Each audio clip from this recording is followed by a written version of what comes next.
session today. Now, I would like to recognize the presence of sub-dignitaries in the House. The High Commissioner of India to Nigeria, His Excellency Shri Abhay Thakur is here. Chief Varki Varghese, the MFR, is also among us today here. I welcome Mr. Sonali Gupta, the Principal, Indian Language School. Chief Sanjay Jain, President, Indian Cultural Association, is also here. Indian Professional Forum President, Mr. Atul Shetty, you're welcome. Madam Gitika Tandon, the President of Indian Women Association, you're welcome. The Jhulelal Sindhi Samaj Charity Trust and our mentor, that's the mentor of SABHA, Mr. Anil Gopwani, you're welcome. Mr. Shiva Subramanian, mentor to SABHA, you're welcome. Mr. Dinesh Rathi, a mentor to SABHA, you're also welcome. Shri Deepak Kalita, the President of Assami Cultural Association of Nigeria, you're welcome. Shri Anupam Ghosal, President of Bangyo Parishad Empowerment Foundation. Ramesh Mishra, President of Bhojpuri Parivar Global Foundation. Shri Javed Ali, Indian Muslims Association of Nigeria President. Mr. Rohit Shah, President of Jain Samaj. Dr. Dinkar, the President of Kannada Sangha. Shri Joseph Anthony, the President of Kerala Samajam. Shri Girish Jayakar, President of Maharashtra Mandal. The President of Mahatma Gandhi Social and Cultural Association, Shri Shailesh Tanna. The President of Oriya Samaj Association of Nigeria, Shri Ashok Kumar Nayak. The President of Rajasthani Samaj of Nigeria, Shri Chief Dugad. Shri Narendra Chugh, President of Shani Punjab Association of Nigeria. Shri Shiv Kumar Vellappa. Pardeep ji, please unmute your mic. Okay, thank you. Thank you for that information. Shri Aloknath Reddy, President of Telugu Association. Shri Chittaranjan Bangera, President of Purlukota, Lagos. Shri Ravi Santosh Shukla, President of Ubhas. Shri Sanjay Srivastava of the Afro-Asia Initiative for Community Development, and also the President of Rotary Club of Lagos Island. Shri Anant Rao, the President of Gift of Life Africa. Shri Raju Shetty, President of Harmony Music. Shri Pushkraj Mogal, the President of Hindu Swayam Sevak Sangh. Shri G.K. Nair, President of Indian Ayappa Bhatt Mandal Association. Shri Manoj Kabra, Trustee of the Indo Eye Care Foundation.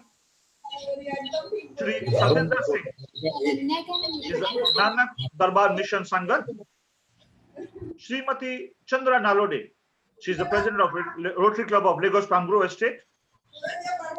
Shri Vikash Kane, President of Seva International. Shri Srinivas Joshi, President of Swati.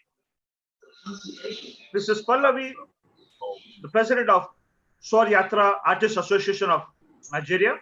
Shri Akshay Jain, the President of Art of Living Foundation. That we are also happy to have here heads of a lot of corporate houses. We recognize them as we see them. And the good presence of Rotary Club members and office bearers in this meeting also.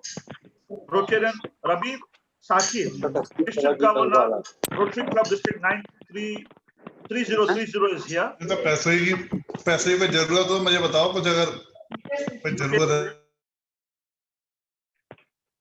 Alwani sir, please unmute. Please unmute.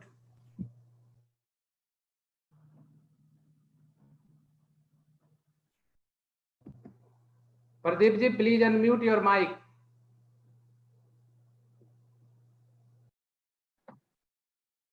Thanks, Praveenji. Rotarian Harish Gaur, District Governor, Rotary Club District 3053. Rotarian Prashant Jain, District Governor, Rotary Club 3060.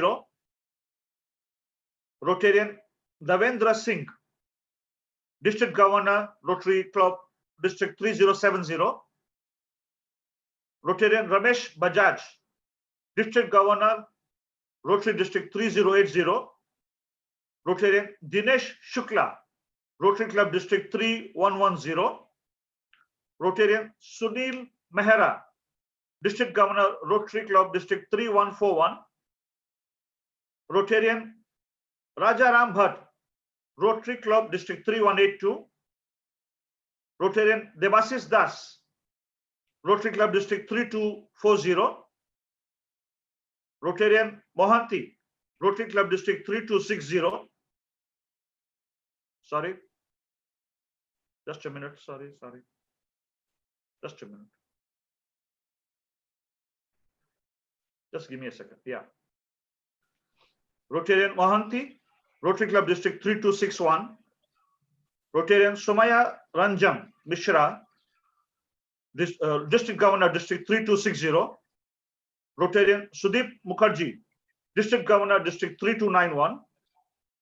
Rotarian Bola Oyebode, District 9110, District Governor. Rotarian Jumoke, District Governor, Rotary Club District 9125. Rotarian Virginia Major, Rotary Club District 9141. Rotarian Chukwu, District Governor, Rotary Club District 9142. And a special recognition to Rotarian P.K. Acharya, the past Assistant Governor who facilitated this connection. I also welcome the President and the members of Lagos Chamber of Commerce and Industries. It's my honor to welcome the President and members of Nigeria-India Chamber of Commerce and Industries, and Dr. Tope Fashorinte, the ED of Zenith Bank. You're welcome. There are a lot of members of the Guarantee Trust family, Guarantee Trust Bank family here. You're all welcome here.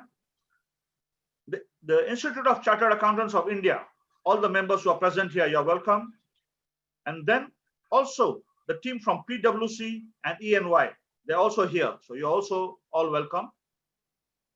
Now, I would like to invite Mr. Praveen Kumar. No, sorry. I would like to invite Mr. Ramesh Biswal to come and give his welcome address to this meeting. Over to you, Mr. Ramesh Biswal. Thank you, my Assistant Governor, Rotarian Pradeep Pehlwani ji. Namaste. Ekasan, an excellent and wonderful good afternoon to one and all.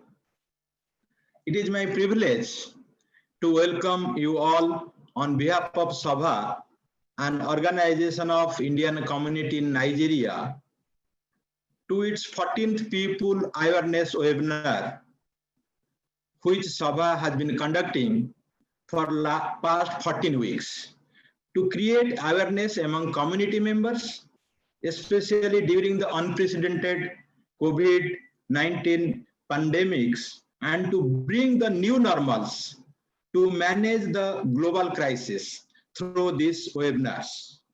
Firstly, allow me to welcome His Excellency, the High Commission of India to Nigeria, Sri Abhay Thakur.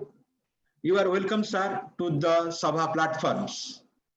SABHA welcomes the officials of Indian High Commission in Abuja and Lagos, including Mr. Surendra, the Deputy High Commissioner, and Mr. Rachit Rawat, the First Secretary. Following the unusual tradition in India, allow me to welcome our guests, especially our guest speaker, Sri Shiv Kheraji, who needs no introduction at all. Sir, you are welcome to this most awaited webinar in SABHA platform. SABHA welcomes the members of Rotary clubs, officials of different Rotary districts, Rotary internationals from different parts of the globe, let me have the pleasure of inviting the district governors and the districts of Rotaries. There are many from India and from Nigeria, they are present. Let me recognize them once more time. Rotarian Sabir Sekhar, Rotarian Gajendra Narang, Rotarian Harish Gaur, Rotarian Prasant Jain, Rotarian Devendra Singh, Rotarian Ramesh Bajaj, Rotarian Dinesh Chandra Shukla, Rotarian Sunil Mehra, Rotarian Rajaram Bhatt, Rotarian Devashish Das, Rotarian FC Mahanti, Rotarian Samir Ranjan Mishra, Rotarian Sudeep Mukherjee, Rotarian Bola Oyegode. He is called opportune district governor for our home district 9110, Rotarian Jimoke, Rotarian Virginia Major, and Rotarian Chup. They are all the district governors from the different parts of the globes. Along with them, the members of the clubs and also Rotary International district leaders, past district governors of the many clubs, they are present. All are welcome to this platform, sirs. I also including our two major clubs who are the SABHA members. They are the Rotary Club of Lagos Island and also the Rotary Club of Lagos Farm Group Estate, for which I belong. So the members of these two clubs, they are welcome, sirs. Also, let me welcome especially my friend, past Assistant Governor, Rotarian PK Acharya from Puri, Orissa, India, who has facilitated and smoothened the connections with most Rotary leaders in India. Let me welcome our President of Lagos Chamber of Commerce and also Nigeria and Indian Chamber of Commerce and Industries. SABHA welcomes participants from Nigerian banking industry and insurance industries. The participants of the Indian Chartered Accountants of India, especially the African region and Middle East regions, and the Institute of Chartered Accountants of Nigeria, and the ICANN members, including the accounting firm PKF and E&Y, they are welcome to these events. SABHA welcomes Indian community from other parts of the globe. Let me come to our Nigerian and Indian community in Nigeria. SABHA welcomes the President of Indian Cultural Association, Chief Sanjay Jain. Indian Women's Association President, Mrs. Gitika Tandon, and Indian Professional Forums President, Mr. Atul Khetri, and all its members of these three organizations are welcome to this event, sir. Indian Language School Principal, Mrs. Sonali Gupta, and ILS teachers, all students and parents are welcome to these events. SABHA welcomes all its in-house members, Indian Samaj presidents, and all organization heads, and the members of each Samaj and associations. My apology for not taking all our Samaj president names due to the time constraints. SABHA welcomes its committee members and all its mentors, Mr. Siva Subramaniam, Chief Anil Gopwani, and Mr. Dinesh Rathi. SABHA welcomes all corporate houses and all Indian community and Nigerian community members to this webinar. My apology, not able to mention all the names and individual names, which is unintentional. Hence, a very warm welcome to each and everyone present for this most awaited webinar by Mr. Shiv Kheraji. Thank you all for joining in such a high numbers for this people's webinar. Thank you. Over to Mr. Pradeepji, please. Thank you, Mr. Ramesh Biswal, for that welcome address. Thank you. I can see Shiv Kheraji is in the house. So a warm welcome to you, Shiv Kheraji. Just give us a few minutes to finish the protocol, sir. Thank you so much, sir. Thank you so much. I'll request the Indian High Commissioner, Shri Abhay Thakur, to say a few words. Shri Abhay Thakur, Indian High Commissioner.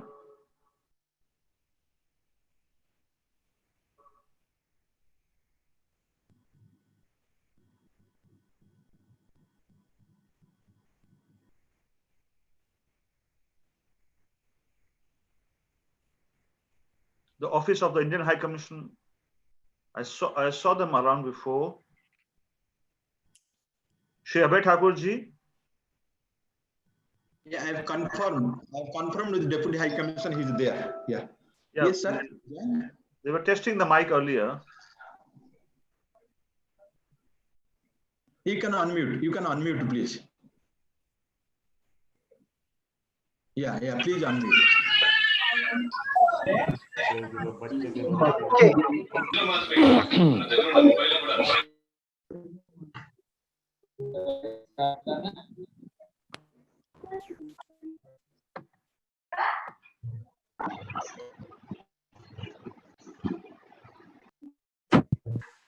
Mr. Pahalwani, His Excellency is already there.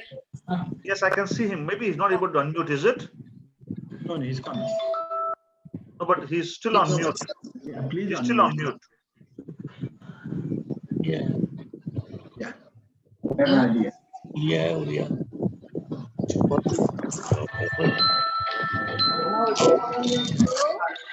Now it is unmuted, I think. Can everybody hear me? Loud and clear, sir. Very loud and clear. Okay, sir.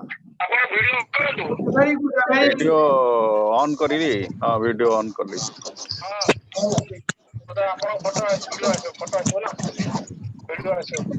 So 1 minute, sir. 1 minute. Requesting all the participants to please mute your mic. His Excellency, the Indian High Commissioner, Shri Abhay Thakur is around. He's going to give his remarks. Okay. Thank you. Over to you, Shri Abhay Thakurji. Well, a very good afternoon to all the leaders of the community organizations, Mr. Ramesh Biswal, the heads of the ICA, IWA, IPF, and all the Samajams. In particular, a very warm welcome to all the Nigerian friends, both from the Nigeria-India Chamber of Commerce as well as from the Lagos. At the outset, let me heartily congratulate the Indian community and the SABHA for putting together this very important webinar because this is exactly what we need in today's date and time. I do not really need to get into an introduction of Sri Shiv Kheraji, except to say that it's a great pleasure and a great honor for the entire Indian community in Nigeria and also for our friends in the Nigerian business community to be able to have an opportunity to hear you and interact with you. So you're very welcome, Mr. Shiv Khera. Let me, dwell a little bit upon, what I think is topical, given the subject of the webinar today. Turning setbacks into comebacks. A very aptly chosen topic, and it's something that will, really needs both in terms of not only managerial practices but also within our lives and within our own, daily activities is something we need to observe and follow. In this context, I want to dwell upon a few recent developments, which to me personally and to the High Commission and I think for India-Nigeria partnership show that this COVID-19 is in many ways, of course, it's a challenge, but also, an opportunity for us where we have managed to put a few things together despite the challenges. First and foremost, I think I mentioned it last time. Despite the challenges, the India-Nigeria bilateral trade remained, went up by 20% in the last financial year, and India's exports went up by 20%. The oil prices are back, pretty much back on track, and Nigeria has a sense of optimism. The other day, I was talking to the head of the Dangote group based in Abuja. And he was saying that to me that cement production, for example, has actually gone up during the during the lockdown phase. So they are optimistic. The biggest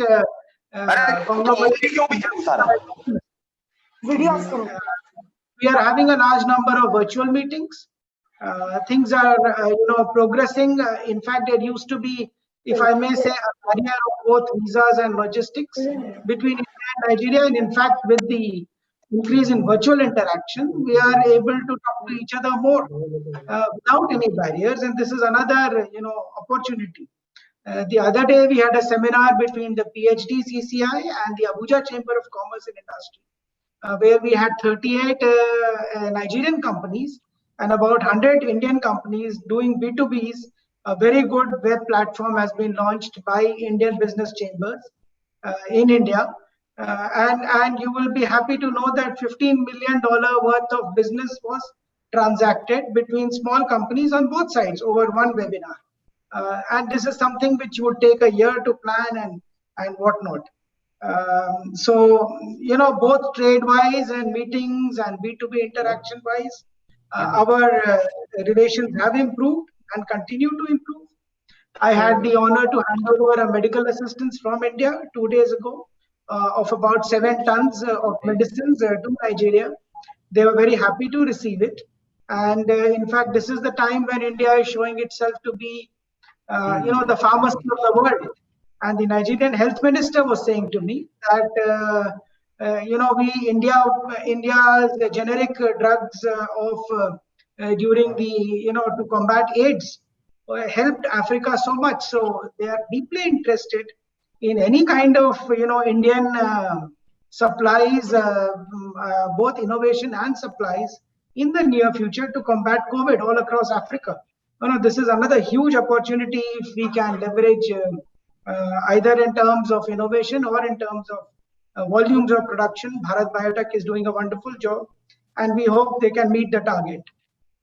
I also want to say that, yes, 4,000 Indians have gone back from Nigeria, Benin and Chad, but all of you would be happy to know that nearly 500 have come back and more are coming back. So, Indian professionals, businessmen, nationals are coming back to Nigeria for various work reasons and to carry on with their businesses, which is another very good sign.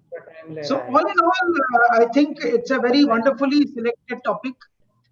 In the next couple of weeks, we are looking forward to the signing of an India-Nigeria agreement on cooperation in outer space between ISRO and the Nigerian Space Development Organization, essentially for utilizing space applications in a large developing country like Nigeria for geological mapping, for climate prediction, for agriculture purposes, and you name it. And this was pending for more than a year because we were waiting for one of the ministers to be able to travel. But in a way, due to this COVID-19, both sides have agreed to sign it virtually. This is another way of turning this difficult period into an opportunity. So I think all said and done, India and Nigeria have the fundamentals are very strong. Both countries have a lot to do with each other and interact with each other constantly. And because of this pandemic, actually, there are numerous opportunities where we will probably end up coming closer together. Of course, there are challenges in terms of GDP in all countries, but GDP, I would like to say here to a lot of business professionals, is ultimately a measure of, not necessarily a full measure of economic well-being. I was told by somebody a senior industrialist in India that bicycle production in India has gone up big time and people are buying a lot of bicycles. They're not buying cars, they're not buying two-wheelers, but they're buying more bicycles because it's social distancing, easy to go short distances. So if less number of cars are produced and more bicycles are produced, the GDP seemingly goes down. But that doesn't mean that the economic well-being goes down. So there are many ways of improving our lives and our interaction and our businesses and our relationship. And I think it's a very well-chosen topic for today's webinar. Once again, let me reassure the Indian community and congratulate them for their constant support. We will be planning more regular repatriation flights in collaboration with the ICA as well as Sadhguru Travels. so that there can be a greater predictability. So far, bulk of the people who needed to travel have traveled, but we will continue to facilitate more and more exchanges, both from India to Nigeria and Nigeria to India. So with these words, I thank you all for a very important interaction. Welcome once again, Mr. Shiv Khera, and wish everyone all the best. Thank you. Thank you so much. Thank you so much, His Excellency. Thank you for giving us the update from time to time, and we get to know what is happening around. Some of the words of Mr. Shiv Khera have stuck to me in my mind. Let me share with you one of those. There are no business problems, only people problems. And once they get resolved, so do the business problem get resolved. These are words of Mr. Shiv Khera. I would now like to bring on stage Mr. Praveen Kumar of SABHA to introduce our guest speaker for today. So over to you, Mr. Praveen Kumar ji.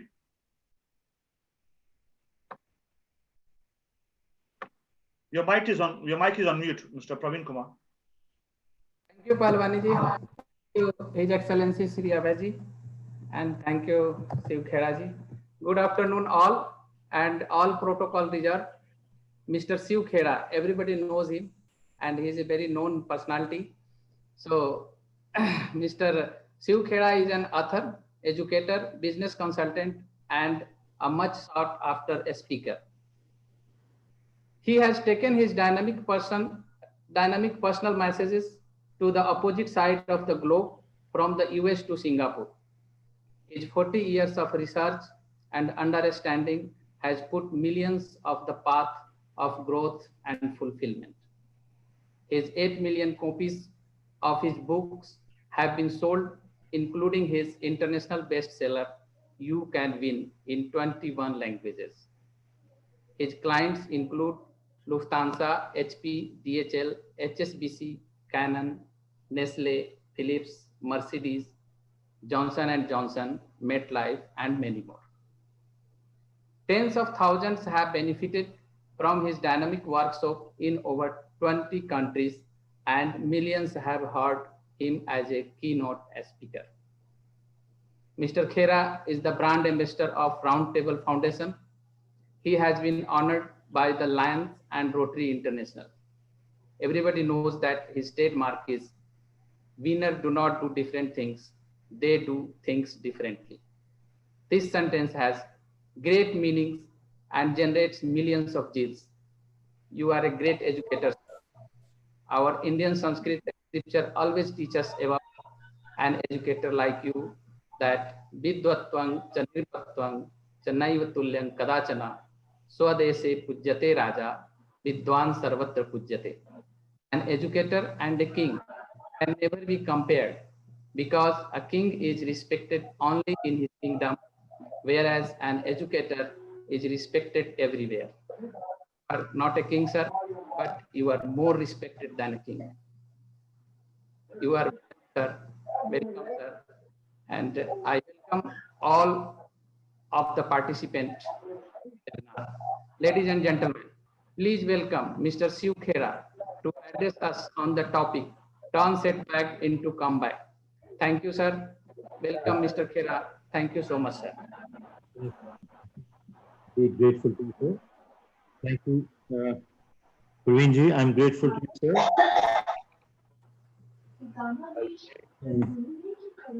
Thank Mr. Ramesh, who was the first person who initiated the whole thing, and I think it is because of his need that we are doing what we are doing tonight. His Excellency, thank you for your kind words. I'm indeed grateful to all of you. And Pradeep, thank you, sir.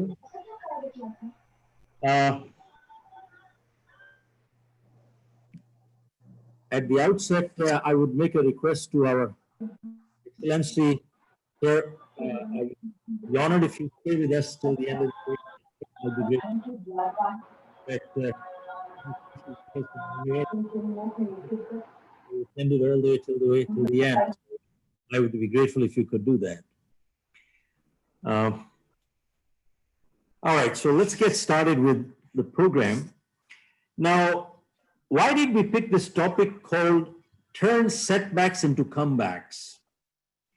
Because I've had 3 major setbacks in my life. And what are the things that helped me come back? I'm going to share that part today. Now, I must make a disclaimer. Today, I don't think anybody has all the answers. Certainly, I don't. And my background, I'm not that educated. I'm a BCom 3rd division. I failed in my 10th. That's my academics. I come from a business family. We had coal mines in India, and they got nationalized. The government took over. We had close to 1,000 people working, and right from being a mine owner, we came on the street. Street means street. Some families had money. Our family did not. My father had died when I was just about finishing college. We were left with the liabilities and the assets were gone. And I remember a year later, my daughter was born, and I sold some of the last piece of my mother's jewelry to get released from the hospital. I did not have $10 to buy milk that night. I tried my hands on 3 businesses with no money, and I failed in all 3. Finally, November 13, 1975, I left India, went to US. Initially went to Toronto. We were sleeping on the floor. We had no furniture. I started life with a bucket in my hand, washing cars door to door for about 1.5 to 2 years. And thereafter, totally by accident, I got into selling life insurance. And within a matter of 3 months, I was about to be fired. Now, what were the turning points at that point which changed my life? Thereafter, I moved on to the US, got into 3 businesses. I bought out a company out of California, 1984, started the New Jersey operation with no clients, and I sold my company with close to 500 clients for a decent sum. So I'm going to share with you what my learning has been during this period. Now, I just want to clarify, folks, am I audible to all of you? Pradeep, am I audible to you? Yes, sir. It is clear and loud. Initially, you were faint, but you're okay now. Initially, you were a bit faint, but you're clearer now. Okay, good. And I am kicking off at 8:20 India time, 8:30. So I'd go about hour 15 minutes. Would that be okay, sir? Yes, sir. Perfect. It's perfect. All right.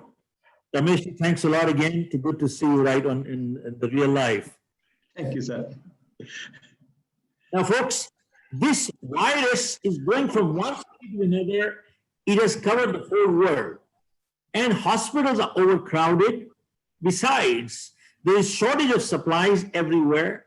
Orders are getting canceled. Factories are closing. Job cuts are heavy.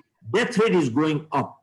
Now, with this scenario, it has literally shaken up the whole world. Now, people are feeling uncertain because nothing is predictable. There is no finish line. Pradeep ji, there is no finish line. So with the result, people are feeling very insecure. And that insecurity is leading to stress, anxiety, depression, frustration, and anger. Now, all I can say is stress is both natural and normal. I repeat, stress is both natural and normal. Anybody who says they have no stress, they belong to the lunatic asylum. Now, important thing is, folks, all stress is not bad. In fact, it is the stress that makes us perform. You see, the athlete at the Olympics, is he under stress? Answer is yes. Because if he was not under stress, he would never be able to perform. Now, I bet most of us have either seen in the race course or seen in the movies the thoroughbreds. Thoroughbreds, when they are being taken into the cabin before the race, all the thoroughbreds are doing what? They're jumping. They're under very heavy stress. They're all jumping like this. And they put them into the cabin, and the moment the bell rings, bang, they shoot, they perform. Folks, that is a thoroughbred. But if you take a jackass to the race course, this jackass is so cool, so relaxed, he just walks. He does not jump up and down like these thoroughbreds. But that's a jackass. He will remain a jackass. He will never perform like a thoroughbred. Now, this statement is very important. Stress is the price we pay to be a thoroughbred in life. Pradeepji, are you with me? Stress is the price we pay to be a thoroughbred in life. Now, folks, stress all of us can handle. What we cannot handle is chronic stress. I repeat, stress we all can handle. What we cannot handle is chronic stress. And that is where we need help. Now, important thing is, let us not overrate this crisis or threat. And let us not underrate our strength to fight and win. I repeat, let us not overrate the crisis and threat. And let us not underrate our strength to fight and win. That is crucial. Now, this crisis has impacted us three ways. One, our life. Two, our livelihood. And three, our lifestyle. Now, starting from life, two ways. None of us know who will be in quarantine next. Look at this. Nobody knows who will be in quarantine next.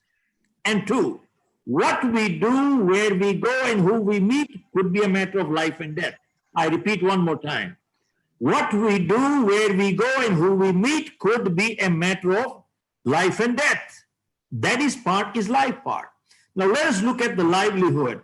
Folks, everybody has lost money badly. Job cuts, salary cuts.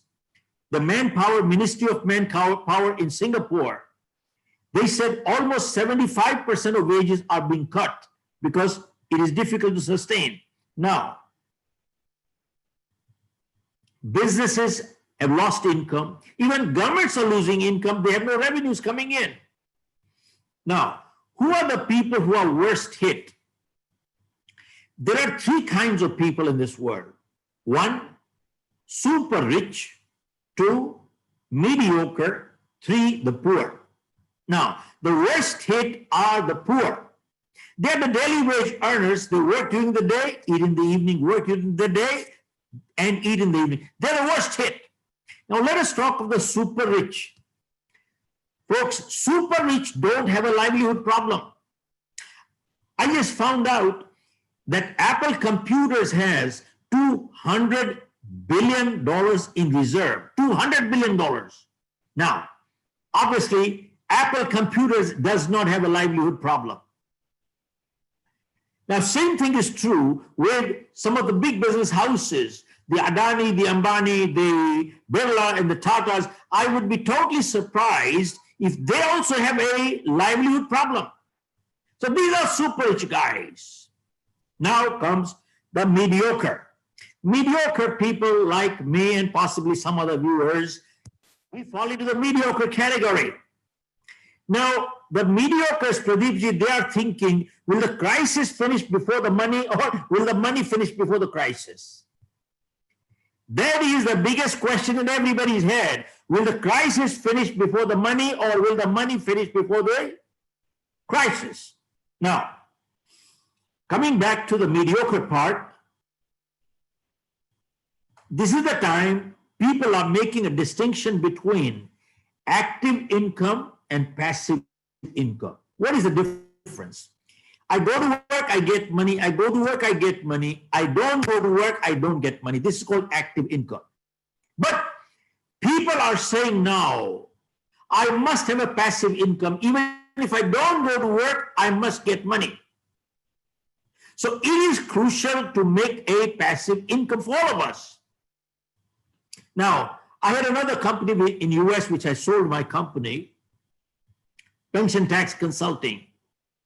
Now, as part of our planning, we always used to tell our clients, you must have 1 year of your income in cash reserve, where you should be able to access that money within less than 24 hours. It is called emergency fund. Why? Because emergencies and accidents never warn you in advance. You must be able to access 1 year of your income within less than 24 hours as an emergency fund. Now, with that in mind, the livelihood component is many people are working from home today. Working from home has become a norm. But there are some industries you cannot work from home, like manufacture. How do you manufacture from home? Such as construction industry. You can't. You have to go out there. There's no choice. But a banker came to me and said, Mr. Khera, we're working with 30% staff today. So I asked him, are you working at 30% efficiency? He said, no, sir. We're working at 60, 70% efficiency, and we are shooting for 80, 90% efficiency with 30% staff. I said, how are you able to do it? He said, we're all people who are on manual banking, we're putting them on a digital platform.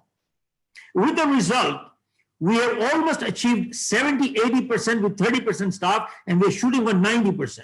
So my next question was, the 60% that is not coming there and you are reaching 90% efficiency, they are either redundant today or they will become redundant after the crisis is over. Then you won't need them at all. Now, here is what came up out of it. So I asked him that people working from home, how is it working when you are paying them salaries? Are they giving you the right output? And his answer was, sir, the 80-20 rule applies. And the 80-20 rule is that only 20% people are responsible who can work without supervision. I think that is more like 90% and 10%.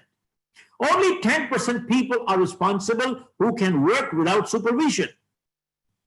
But he says the balance 80%, they need supervision. Even if you give them targets, you still have to supervise to complete those targets. Otherwise, they don't do it. Now, sadly, 80-90% people are not mature. Only 10% are. With the result, the people who are immature, they think working from home, they don't understand. It is not a paid vacation. I repeat, they don't understand it is not a paid vacation. See, folks, I think there are many business people listening to this message today. There are 4 kinds of people working in any organization. I ran 3 businesses myself and I sold my companies, so I understand. There are 4 kinds of people working in any company. One is called the superstar. Superstar is the person who takes pride in the performance. They're proactive people and they're asset to an organization. And when you tell them a work ought to be done, they do it. And they're honest, they do a job. And they help the company grow. They help the organization grow. And when they say the job is done, it is done. They tell the truth. Even if you check it, they tell the truth. It is done. Now that is a superstar, but there are very few, very few. But the second kind of a worker is called the doer. You tell them to do it, you tell them to do it, you tell them to do it, you don't tell them they don't do it. Now, but every time now and then you have to go check if the job is done properly. And many times it's not. So to hide their lack of pride, they might tell lies also. They hide behind lies. Now, the third kind of a worker is called the talker. They talk more, do less. Now, that person, the talker, they're not motivated people. They only do enough that you have no reason to fire them, but they're not really motivated. I repeat, they only do enough that you have no reason to fire them, but they're really not motivated. So they're the people who don't mind telling lies. They are easily telling lies because they are talkers, they are not doers. And the fourth kind of person in any organization, and this is true across the world, by the way, fourth kind of person is the troublemaker. See, superstars, they are asset to the organization, doers, talkers, troublemakers. He said, now we need to get rid of the talkers and the troublemakers. We need to get rid of them. Now, I learned one thing in my life. Why do you want to get rid of them today? In a business, I feel it is better not to have a person than to have a wrong person. Right, Pradeep? It is better not to have a person than to have a wrong person. So we need to clean house. Okay, now, so much for livelihood. Now let us talk of lifestyle. Folks, till the crisis came, all of us, we were all in the fast lane. We were running. Where we were going, we didn't know, but we were going everywhere. We didn't know where we were going. Now look at, we had no time. We had no time. Now look at this. What a paradox. The amount of time-saving devices we have today, we have never had that many in history. And yet, we don't have what? We don't have time. What a joke. You know why we don't have time? Because somewhere we messed up our priorities. And I'm not preaching here. I'm guilty myself. I messed up my priorities too. And when we mess up our priorities, we forget to distinguish between what's urgent in life and what's important in life. Urgent may or may not be important, and important may or may not be urgent. But the interesting thing is, whenever we ignore what is important, it always converts into urgent. See, health is important, but it's not urgent. Exercising every day is important, but it's not urgent. Now, if I have a crucial meeting tonight and I cannot exercise, it's not the end of the world. But if I ignore my health long enough, guess what happens? I land up in the hospital. Yes, no. Yeah, I will land up in the hospital. Shiva Kumar, I will land up in the hospital. Now, same thing is true. In life, relationships are important, but they're not urgent. But if you ignore relationship long enough, guess what happens? You start talking through your lawyers. See, whenever we ignore what is important, it converts into urgent. Now, you ask people, why do you go to work? I go to work for my family. Why do you work hard? I work hard for my family. Who are the most important people in your life? My family. Who are the most neglected? Also my family. What a joke. Sadly, it is true. The most important people many times become the most neglected people too. What a shame. And again, I'm guilty myself. I messed up too. And now people are realizing we must get our priorities right. This crisis has made people step backwards. And they said we were running. But we didn't check which direction we were running. Maybe we're running in the wrong direction. Now people have realized that direction is much more important than speed. Rameshji, direction is much more important than speed. You need to get your priorities right. Okay, this is one part. But there's a second side to it. On the lifestyle, people have done a reality check, and now they started distinguishing between discretionary and non-discretionary spending. Now they realize, you heard the statement earlier saying, cash is king. Have you heard that? Cash is king. Now the people have realized, what does it mean? It means money in the bank is more precious than having 50 shirts in your closet. Money in the bank is more precious than buying a car for $100,000. Now people have all of a sudden realized what the hell I was doing. Okay. And also people have realized that bottom line is more important than top line. I repeat, bottom line is more important than top line. All people were saying, what's your turnover? Who cares? Nobody gives a damn. Bottom line is a lot more important than top line, and that is a crucial part. That is where the lifestyle change has come in. Now, through history, we have only 2 points of references where a similar crisis has come, in the past 100 years. One was the Spanish flu in 1918. You might have heard it many times, so I'm not going to repeat it. But the Spanish flu came in 1918. And it went away, it faded. And people thought the crisis is over.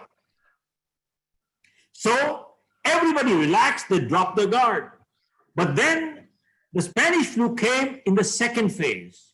In 1919, it came back. And it killed, guess what?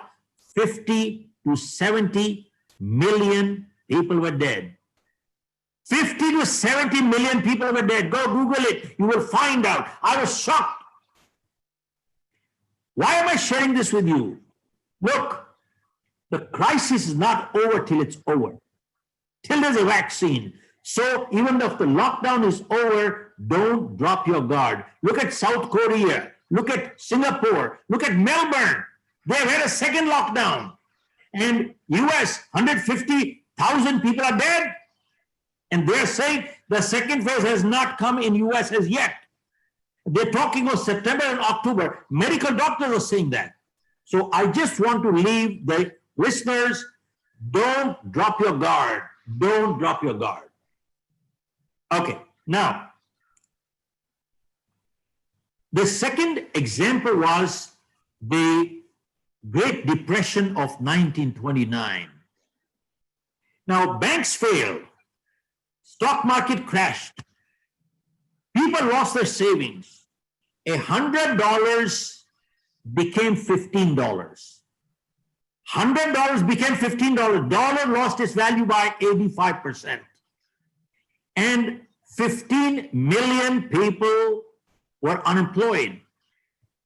Now, folks, 15 million 100 years ago is equivalent to 50 million today, because the population in US at that time was only 120 million. Today it's 330 million. And by the way, I just checked the figures last week. The unemployment rate is close to 50 million people only in the US, only in the US. And more is coming. Now, I don't want to leave you with this. Now let us talk of the silver lining. What is the silver lining here? The silver lining is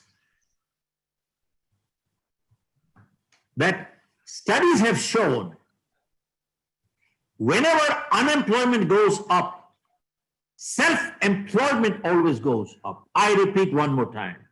Whenever unemployment goes up, self-employment always goes up.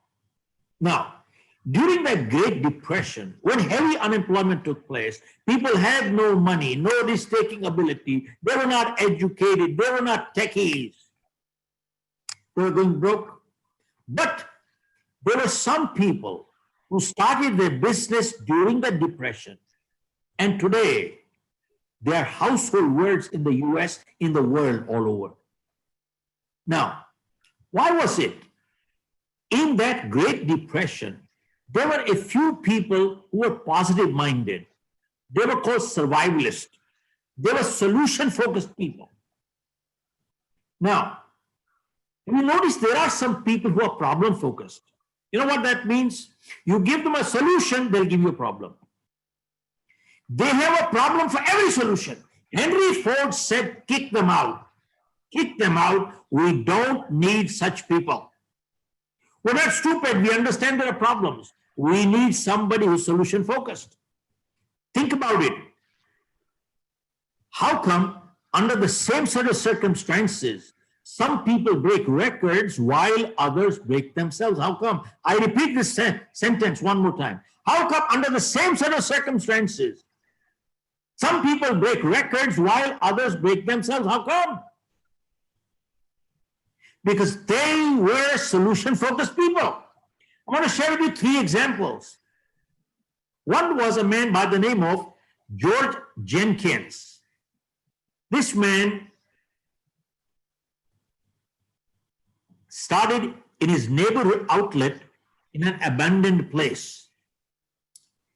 An outlet for non-perishable durable goods. non-perishable, durable. These two words are very important.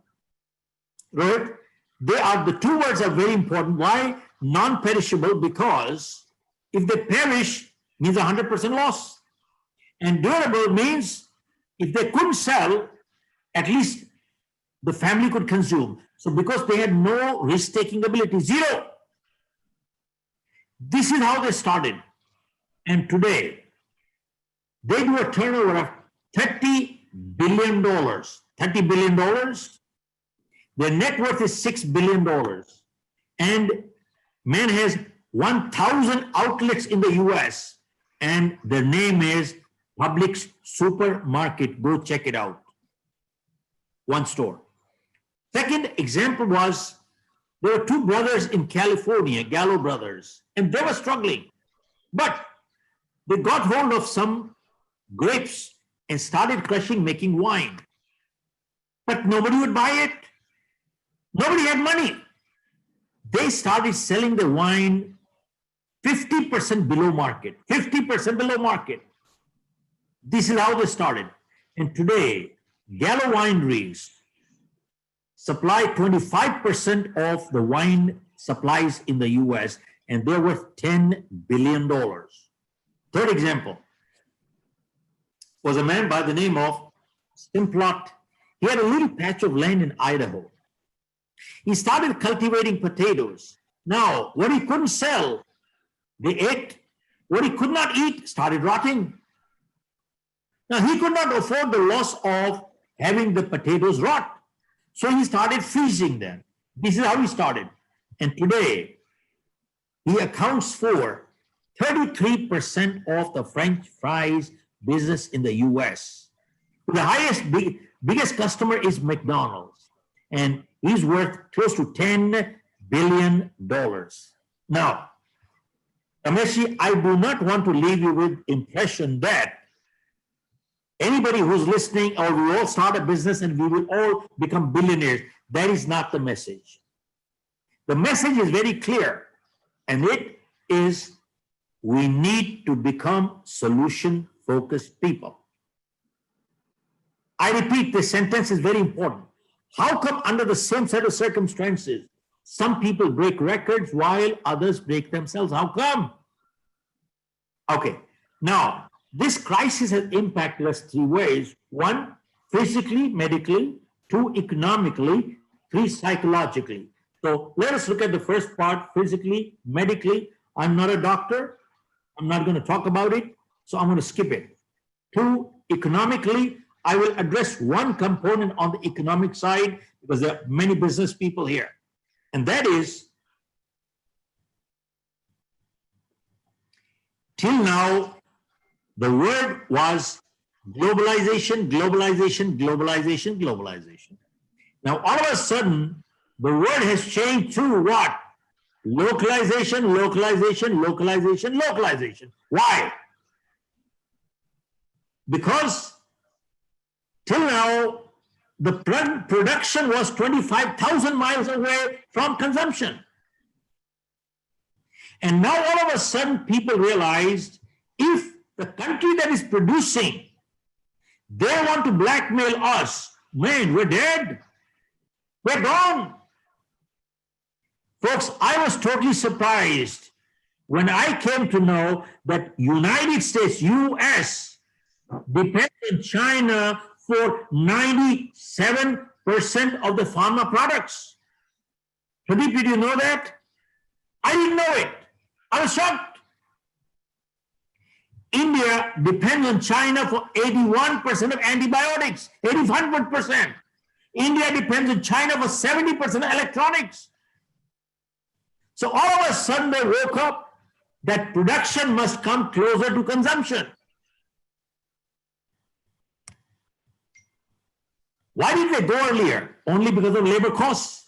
But today with automation and robotics, you can create 10 times more production with 1/10 of labor. So you don't need that anymore. You got to bring production close to consumption. Okay, so much for economics. Now, the third part is psychologically. Psychological side is the emotional side. Now, folks, one thing is crucial, that people who are emotionally strong, they're coming out stronger from this crisis. I repeat, people who are emotionally strong, they're coming out stronger from this crisis. They're bonding close. And people who are emotionally weak, they're falling apart. WHO came up with a report that the domestic violence has gone up by 50%. Look at this, what is going on? Now, how do we overcome this crisis? What are the steps to take to overcome the crisis? Folks, I'm going to share with you 8 steps. 8 steps. If you want to take them down, please do so. I'm going to go a little slow. So bear with me as we get started. Step one. To overcome the crisis, step 1 is the serenity prayer. I repeat, the serenity prayer. 45 years ago, when I went to US, I attended a program. Ramesh, stay with me. Ramesh, band kar do bhaiya usko. Stay with me. You see, I attended a program by Dr. Norman Vincent Peale 45 years ago, the man who wrote the book Power of Positive Thinking. There were about 1,000 people. I was one of them. Dr. Peale came up and he looked at all of us and he says, you people appear so calm, collected, relaxed. It appears nobody has a problem here. Then he asked, does anybody have a problem here? So everybody raised their hand. Yes, we have a problem. Who doesn't have it? Then he said, how many people would like to get rid of the problem? Again, everybody raised their hand.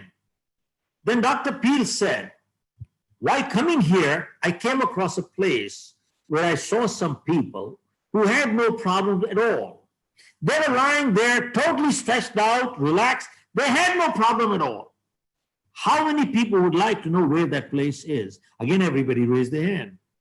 So Dr. Peale said, 2 blocks away from here, there is a cemetery. There is a cemetery.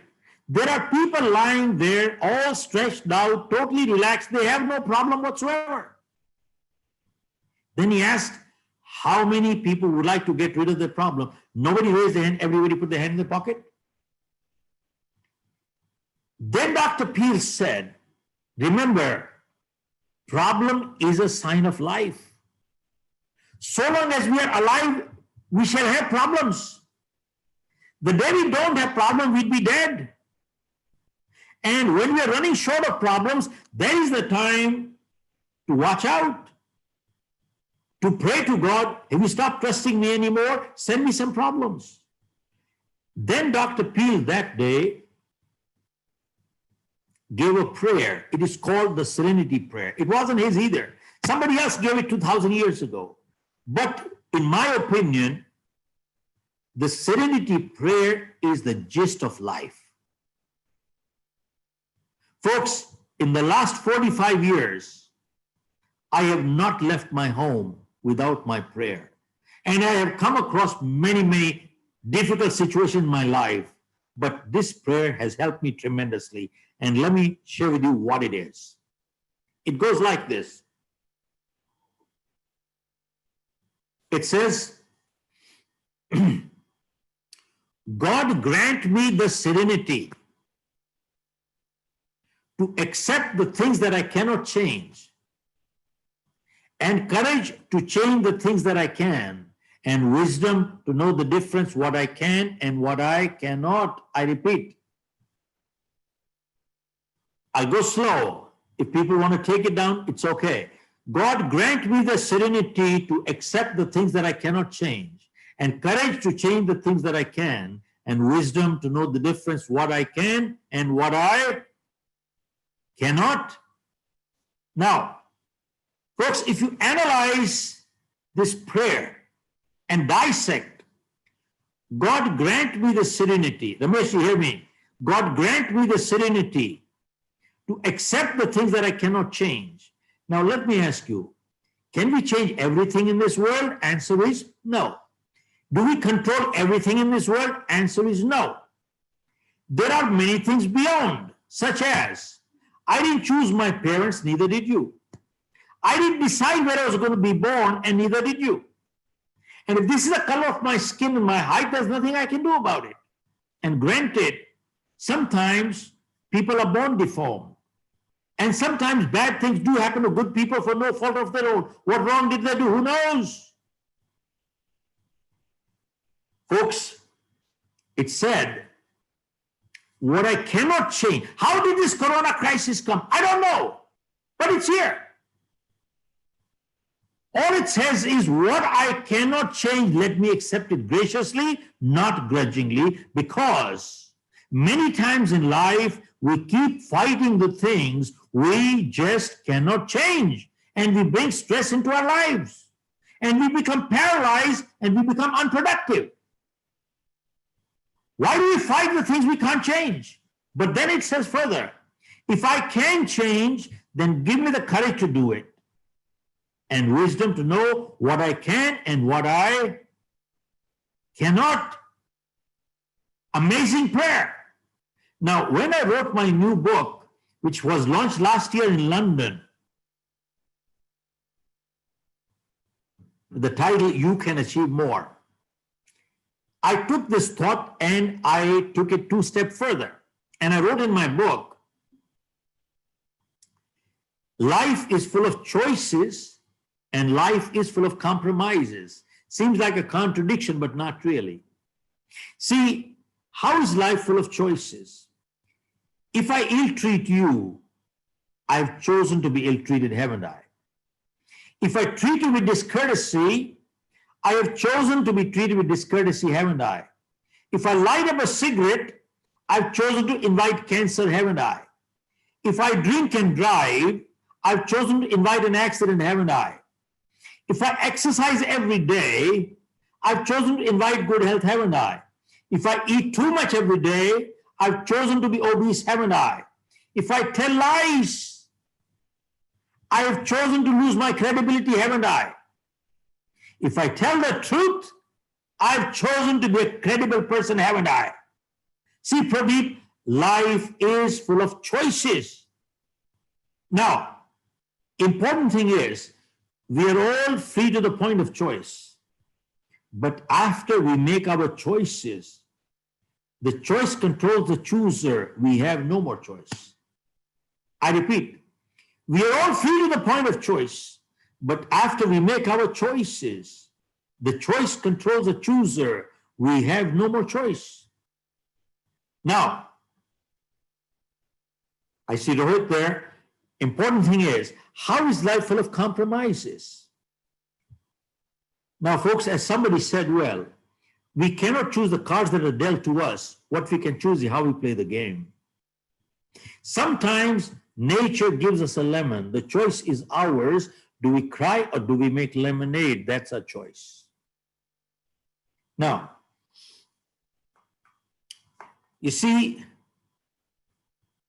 sometimes people ask me, Mr. Kira, those who are successful in life, those people, don't they make mistakes in life?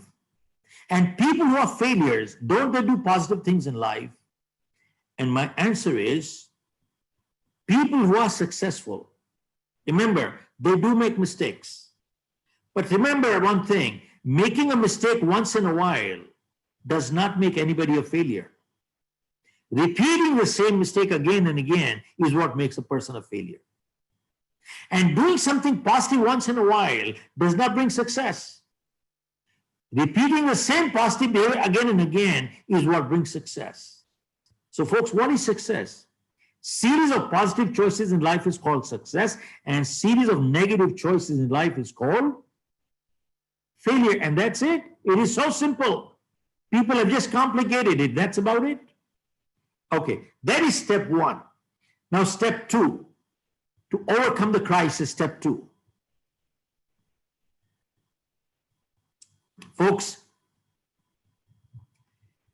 to overcome the crisis, limit your exposure to news only twice a day, 15 minutes in the morning and 15 minutes in the evening, and that's it. No more. Folks, but there are some people, why is that? Because news is so negative. News is totally depressing.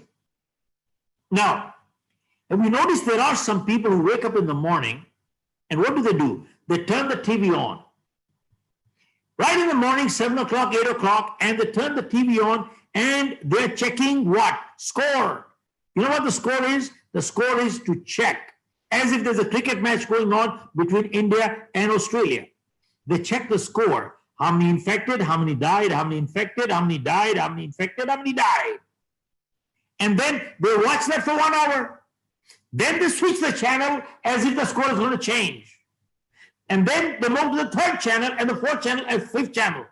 And right from the morning till night, 13 hours, they're watching how many infected, how many died, how many infected. And at the end of the day, after watching the same thing for 13 hours, the guy says, I'm depressed. Well, what else will you be? You are nuts. Folks, and when you're depressed, your immunity goes down and your chances of catching a virus are much greater. Folks, limit your exposure to news only twice a day, 15 minutes in the morning, 15 minutes in the evening, and that's it, you're done. Step three.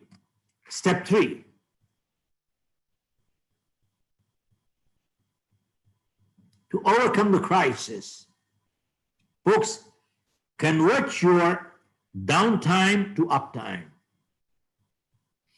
Convert your wasted time to productive time. How do you do it? Now, before the crisis came over, in the US, there was a survey conducted which said an average American watches 3 to 4 hours of television per day. By the way, this is true all over the world. Average American watches 3 to 4 hours of TV per day. This is before the crisis. Today, there are people watching 8-10 hours of TV per day. Now, man bought a new TV. A friend came and said, how much did the TV cost you? He said, $1,000. He said, I don't think so. You've never calculated the price properly. He said, why do you say that? He said, I want to check. What is your annual income? He said, I make $100,000 a year. He said, have you ever calculated what is your hourly rate on earnings? He said, not I did. But anyway, if I work 2,000 hours a year, my hourly rate comes to $50 an hour. And he said, how many hours do you watch TV per day? He said, 3 hours. He said, that means what? That means $150 per day. Multiply 365. It comes to $55,000 per year. He said, do you know this TV didn't cost you $1,000? This TV is costing you $55,000 per year, which is more than your EMI on a $500,000 home. Now, don't get me wrong. We all like to watch TV. It is relaxing. We watch a nice movie, a nice play. It is nice. We enjoy it. But watching 3 to 4 hours per day, what the hell are you doing? You are wasting your life. You are paying for those people who are acting there. You are paying for them. They'll become rich and you will remain poor. Folks, in my book, You Can Achieve More, I have mentioned a survey that was conducted which said 85% of millionaires and billionaires today in the world are first generation. I repeat one more time. 85% of millionaires and billionaires all over the world are first generation. Only 15% from inheritance. And they were asked, how come you achieved so much financial success in such a short time? And the answer was, We read books. How many books? We read about 50 books a year. 50 books means 1 book a week. 1 book a week. And they were asked, what kind of books do you read? And the answer was, we read only self-help books. We don't read fiction. Why? Fiction is fiction, will remain fiction. But one good idea from a self-help book could worth you $1 million. $1 million. Look at this. Multi-millionaires and billionaires read 1 book a week. Warren Buffett, I came to know, reads 500 pages per day, not agreements. He doesn't need agreement. He's reading books. Bill Gates read books. Look at this. Now, what does it tell you? There is a connection between learning and earning and learning and earning and learning and earning and learning and earning. Now, reason for reading a good book is a good book gives you wisdom of ages in a capsule form. You don't have to reinvent the wheel. A path to success is already carved. Many people have been successful like this, in this path. Go follow it. And it prevents you from pitfalls. There is a tremendous connection between learning and earning. But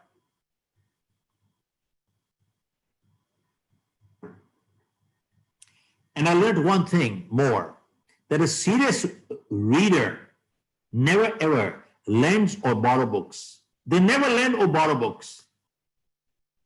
Many times people come to me and say, Mr. Khera, I got a great book, I can lend it to you. I said, don't. I said, give it to me, gift it to me, sell it to me, but don't lend it to me. Why? Because I will not give it back to you. Why? Because when I read a book, I always read a book with a pencil, pen, and a marker, and I make notes on the side. Why? Because I learned one thing in my life. Reading a good book once is not good enough. Because when you read a good book the second time, Pradeep, you don't find anything new in the book, but you find something new in yourself. You read the same book the third time, you don't find anything new in the book, but you find something new in yourself. And the fourth time, there are some books I've read 6 times. If you have read a book only once, you have only done entertainment, that's all. You have not got anything out of the book. Folks, I used to read about 30, 40 books a year at one time. But in between, I dropped the habit. I was cleaning up my office the other day, and I have got books in my cartons, and I was opening up all of them. I found my library alone, I have 250,000 books in my library alone, which is more than many libraries have. And many books I saw were half read. I pulled them out, started reading the books. And one night I was reading till 6 o'clock in the morning. I kept reading a book. I couldn't wake up till 2 o'clock, but who cares? I didn't waste my time watching TV. Folks, all I can say is, this statement is very important, what I'm going to be sharing now. And that is, if out of this crisis, if we have not upskilled ourselves, or if we have not become more knowledgeable, or if we have not become healthier and fitter, it is not because we lack time, but we lack commitment and self-discipline. Now, why I said these 3 things? Because just till 60 days ago, I was learning to do SMS from my grandchildren. I'm not kidding. I was learning to do SMS from my grandchildren. Now, this was only 60 days ago. In my life, I had never done an email. Never. I didn't know how to open the computer. But you know something? From 60 days onwards, I have to date, I have done 55 webinars. 55! And many people are paying for it. And I'm booked for till end of August already. I have learned a new skill. One, I'm started reading my books again. I'm getting more knowledge. And 3, if you've not become fitter and healthier, something wrong. I've lost 6 kilos of weight. I'm exercising every day. Man, I feel a lot better. If this crisis goes on for another 6 months, I'd love it. I would love it. Not that I want it to go. But all I'm saying is, from this crisis, if you have not become upskilled more, will become more knowledgeable, or become fitter and healthier, it is not because you lack time, but because we lack what? Self-discipline. Right, Mr. SABHA? We lack self-discipline. Yes, sir. Now,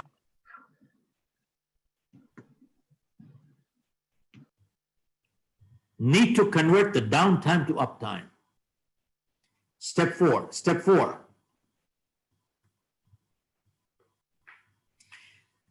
Many times I get phone calls from people. They think I have the answers. Really, I don't have the answers, but they call me anyway. And many times they ask me and they tell me, Mr. Kira, I'm feeling bored. I'm feeling depressed. Now, what I have to tell them, I tell them. But let me share something else for this platform today. I've learned one thing in my life. Only boring people in life are bored. I repeat one more time. Only boring people in life are bored. This is the difference between loneliness and solitude. Loneliness is the pain of being alone. Solitude is the pleasure of being alone. Right? Are you with me? SABHA, are you with me, sir? Okay. I repeat one thing. Loneliness is the pain of being alone. Solitude is the pleasure of being alone. Now, how do we overcome depression? A world famous psychiatrist by the name of Dr. Carl Menninger, he was asked by someone, Doc, if you knew for sure, guaranteed, one of your patients was coming up with an attack of depression, what treatment would you prescribe? They are thinking that he will write down some medication. But Dr. Menninger, by the way, it's a world famous clinic even today, Menninger Clinic in the US. And Dr. Menninger said, if I knew for sure that one of my patients was coming up with an attack of depression, I will tell them, go home, lock yourself out of the house, go to the other side of town, look for somebody who's in trouble, help them, and your depression will go away. Just help them and your depression will go away. You know what he said? He said, depression is the disease of the rich. Poor people don't get depressed. They're so busy earning a living. They have no time to get depressed. I've done fundraising for the Rotaries, the Round Table, and the Lion. I'd be happy to do it for you people sometime in Nigeria. I've done fundraising, $250,000 I've raised for them. And I find every day these people are either doing eye camp, blood camp, polio eradication, doing something. They have no time to get depressed. They're such positive people. What a cure for depression given by a world famous psychiatrist. Okay, step 5. To overcome the crisis, build strong relationships in life. I repeat, build strong relationships in life. Folks, they are your support groups. People, Harvard University did a study. People who have strong relationships, they live happier life, healthier lives. Folks, our biggest asset is not our bank balance. Our biggest asset is our relationship balance. I repeat, Pradeep, our biggest bank balance is not our bank balance, but it is our relationship balance. Why? Folks, have you noticed one thing? People who have good relationships, what they can achieve with one phone call, you cannot achieve with $1 million. Are you with me? See, Rohit, thank you, sir. You see, people who have strong relationships, what they can achieve with one phone call, you cannot achieve with $1 million.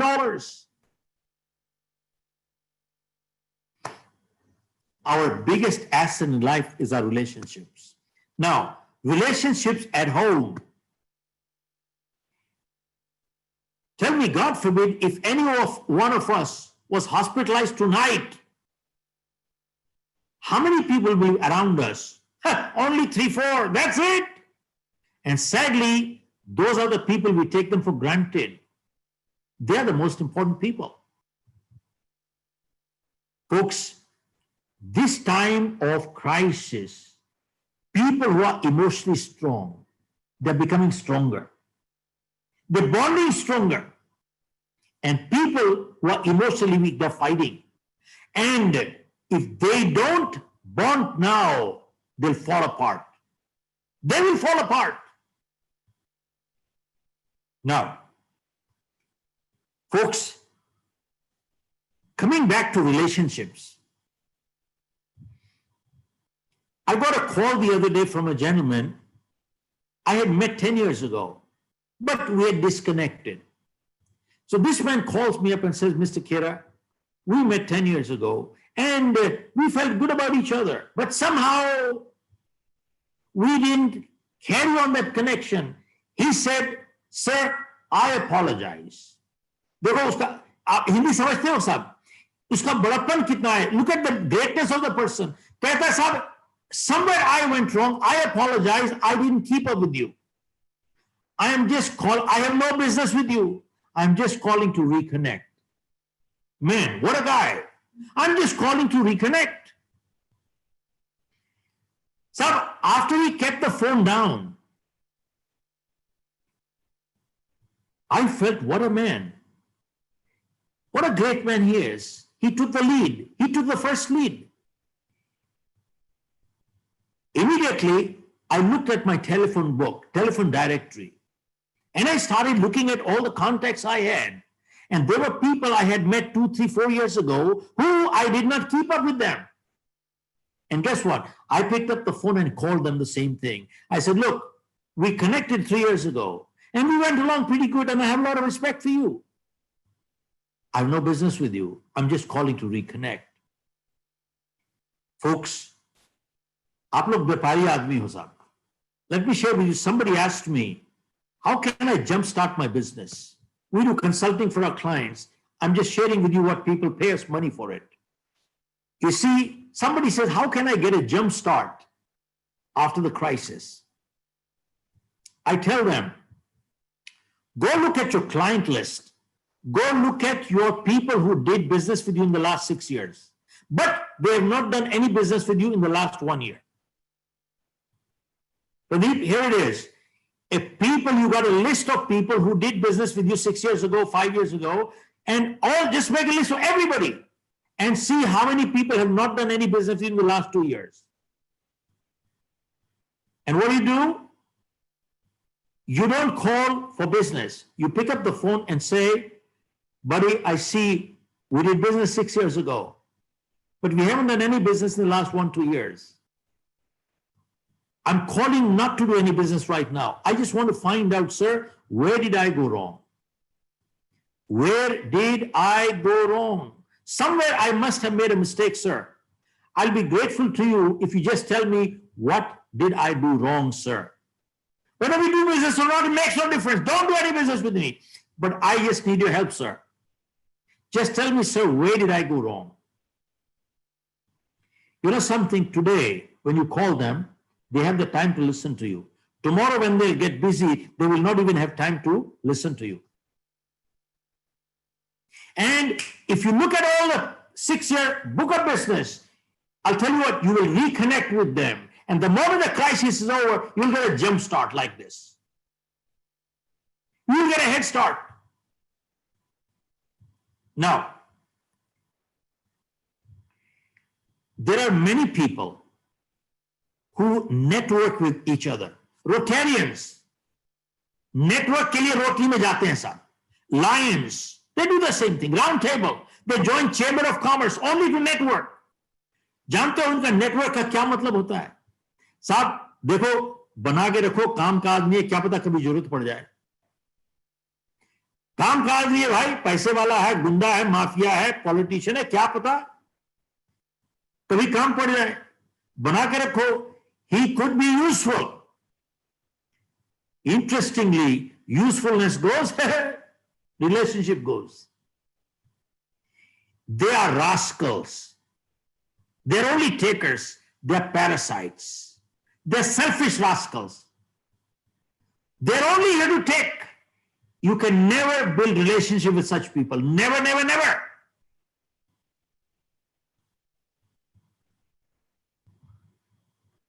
In my book, I have given, there are 3 kinds of friendships in life. One is called the friendship of convenience. I have a person who's my neighbor. Our kids are same age. We enjoy each other's company in the evening. We laugh together, eat together, and it is convenient to be together. Now, convenience goes, friendship also goes. This is one kind of friendship. Second kind of friendship is friendship of usefulness. बना के रखो, क्या पता कभी काम पड़ जाए। Police वाला है, डॉक्टर है, वकील है, गुंडा है, माफिया है, पॉलिटिशियन है, क्या पता जरूरत पड़ जाए भाई। You never know. Usefulness goes, friendship goes also. Third kind of friendship is built on what? Take a guess, Pradeep. It is built on Sabha Sahab, Praveen Sahab. It is built on mutual respect. ध्यान दीजिएगा, the word is mutual respect, not tolerance. You might have heard many times, hey, tolerance is a good word. In my vocabulary, it's not a good word. A little example I give you. I and my wife live together, not because we can tolerate each other. We live together because we respect each other. The day respect for each other is not there, we cannot live together. A good employer and employee work together because they respect each other. The day respect for each other goes, you can't work together. If people work together only because they can tolerate each other, you know what it means? We are postponing the blast. I'll tolerate you till I find a better one, till I break up. Tolerance is only postponing the blast. Now, I just want to make one point here. That keep in mind, helping each other is never the purpose of friendship, but it is a duty of a friend. It is a duty of a friend. See, if I don't help a friend, I'm not behaving like a friend. And if I help him, am I doing any favor or obligation? Answer is no. It is my duty as a friend to help a friend. But remember one thing, helping each other is always incidental to friendship. It is never the purpose of friendship. If it is a purpose finishes, friendship finishes also. Helping each other is a duty of a friend. Now, why do I bring this point?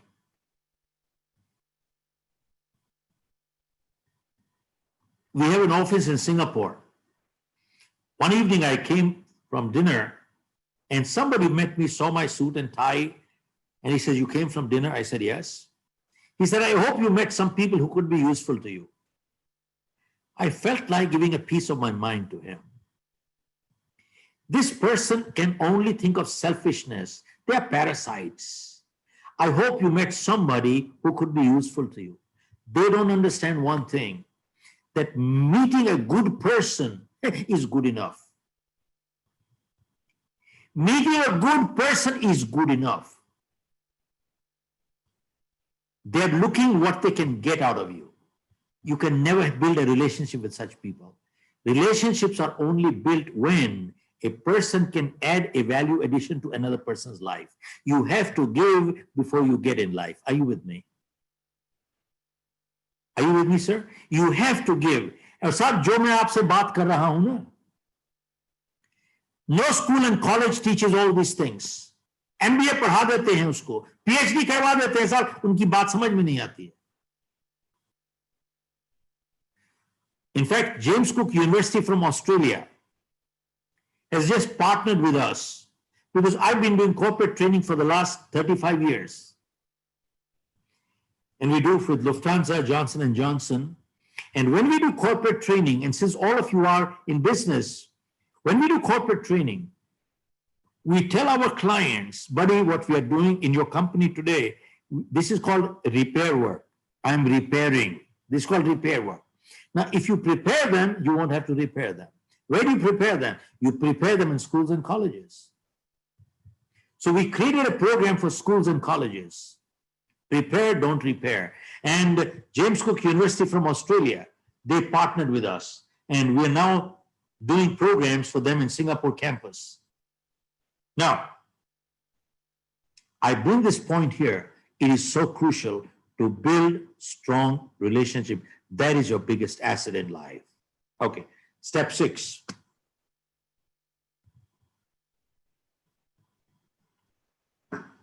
Step 6. Folks, become a proactive person, not a reactive person. Why am I sharing this with you? When we do our leadership program is 3-4 day program. And invariably, we ask people, are you a good person? And sometimes they say, well, I'm not sure. But sometimes they give an answer, yes, I'm good. And you ask a follow-up question, what makes you good? They say, well, because I don't do bad, so I'm good.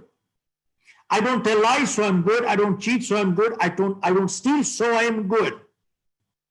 And my answer to them is, sir, I disagree with your answer.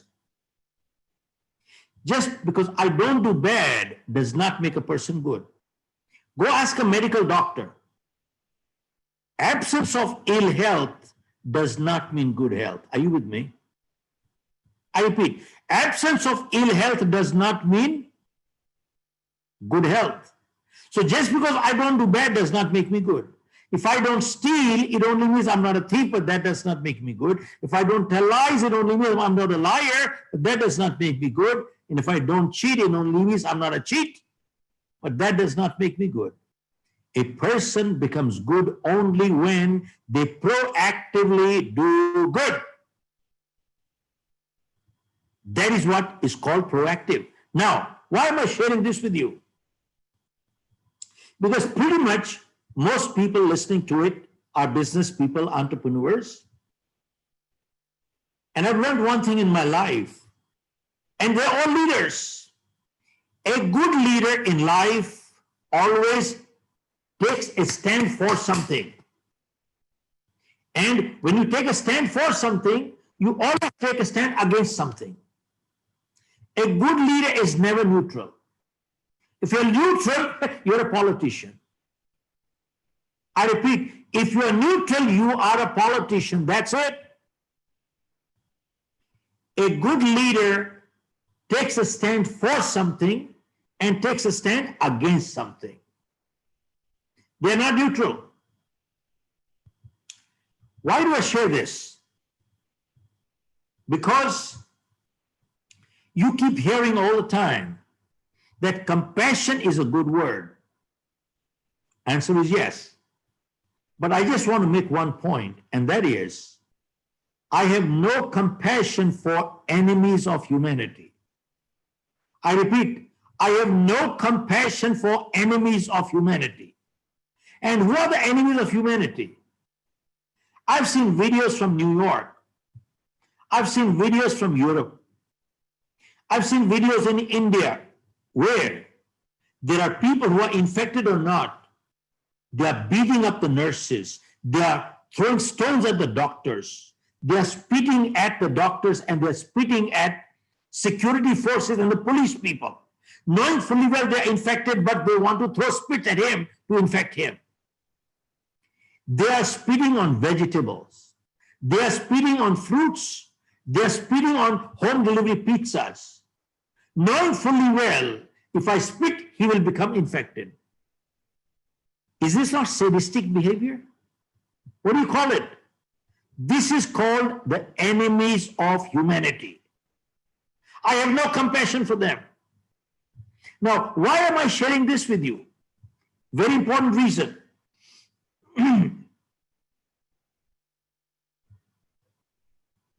Once I finished a program, there were 6,000-7,000 people. तो सब program मैंने खत्म किया, तो man came up to me and he asked me, Mr. Khera, are you a Gandhian?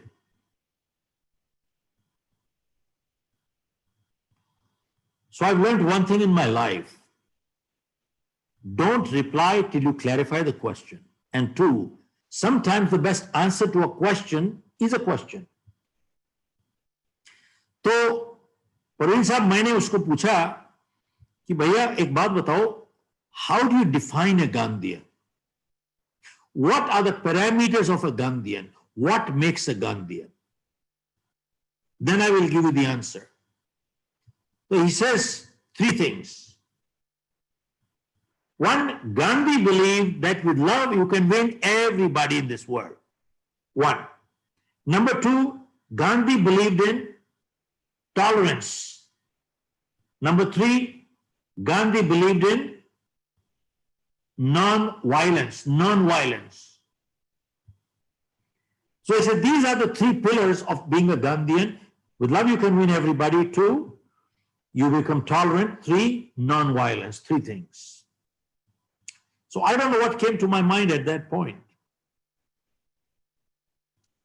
So I said, sir, at least in our Indian culture, we respect our epics, the Ramayana, the Mahabharata, the Bhagavad Gita, they are respected.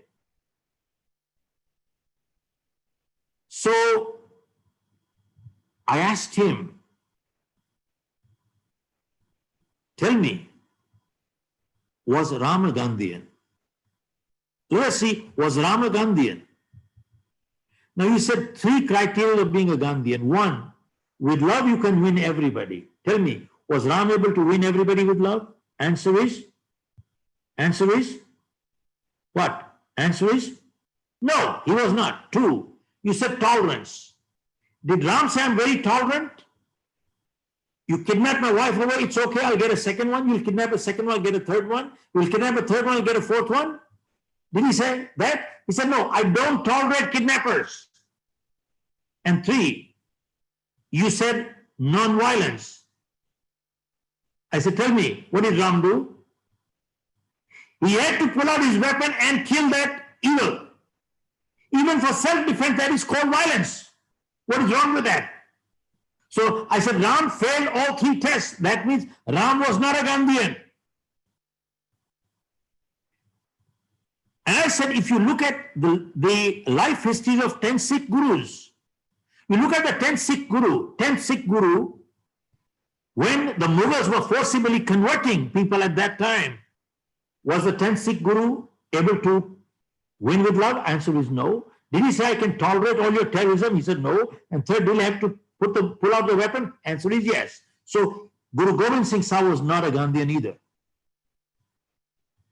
I said, we need to be very clear one thing, that show me in your scriptures where it's written when they kidnap your wife away and they are disrespecting your dignity and families. Where does it say at that time that you should go to the temples and pray right there and do meditation? Where does it say? Nowhere does it say. And I said, not standing up to protect the respect and dignity of family, that is called cowardice, that is not called tolerance. And I said, sir, I'm not a Gandhian. I am not a Gandhian by any standard. We need to understand what is a Gandhian. Okay, folks, I'm going to skip one step. I have more. I'm just going to cut short this program. But step 8, wo ho gaya. Step 8 is Step 8 says, very important is, folks, keep in mind, faith gives strength. Blind faith leading to superstition weakens people. Hindi में बोलता हूं साहब, विश्वास इंसान को ताकत देता है, अंधविश्वास कमजोर बनाता है. Are you with me? विश्वास ताकत देता है, अंधविश्वास कमजोर बनाता है. प्रवीण जी, is it okay to talk in Hindi also a little bit? ठीक है साहब? You can unmute and tell me, it's okay? No, English is better because we have mixed crowds. Yes. Understand Hindi? Mixed. English. I'll say it in English. Nigerians also in the crowd, sir. Say it in English. Now, he said, faith gives strength, but blind faith leading to superstition weakens people. Now, why am I sharing this with you? One of the biggest damage done to India and possibly many other countries is done by our media. You look at the print media or you look at the electronic media. I bet you see a lot of Indian media in Nigeria too. You notice one thing, the moment you turn the TV on, all you see is what? Somebody with a saffron or a white gown and a 3 tilaks here and a 3 tilaks there, and that Babaji's Maharaj Bhagwan sitting there. And he says to you, tell me, give me your name, where are you calling from, what is your date of birth, what is your time of birth, ding, ding, ding. And he says, Guruji, I don't know, Guruji, I don't know. He says, don't worry, I'll take it out. And he does on the computer, tick, tick, tick, tick, tick, tick, tick, tick, tick, tick. And then he says, you got Patni dosh, Putri dosh, Pita dosh, Phalana dosh, yes, so you got Manglik, Manglik, Manglik. Ah, you got Shani, Shani, Shani, you got Shani, Shani is on you. Now the guy says, how do I get rid of Shani?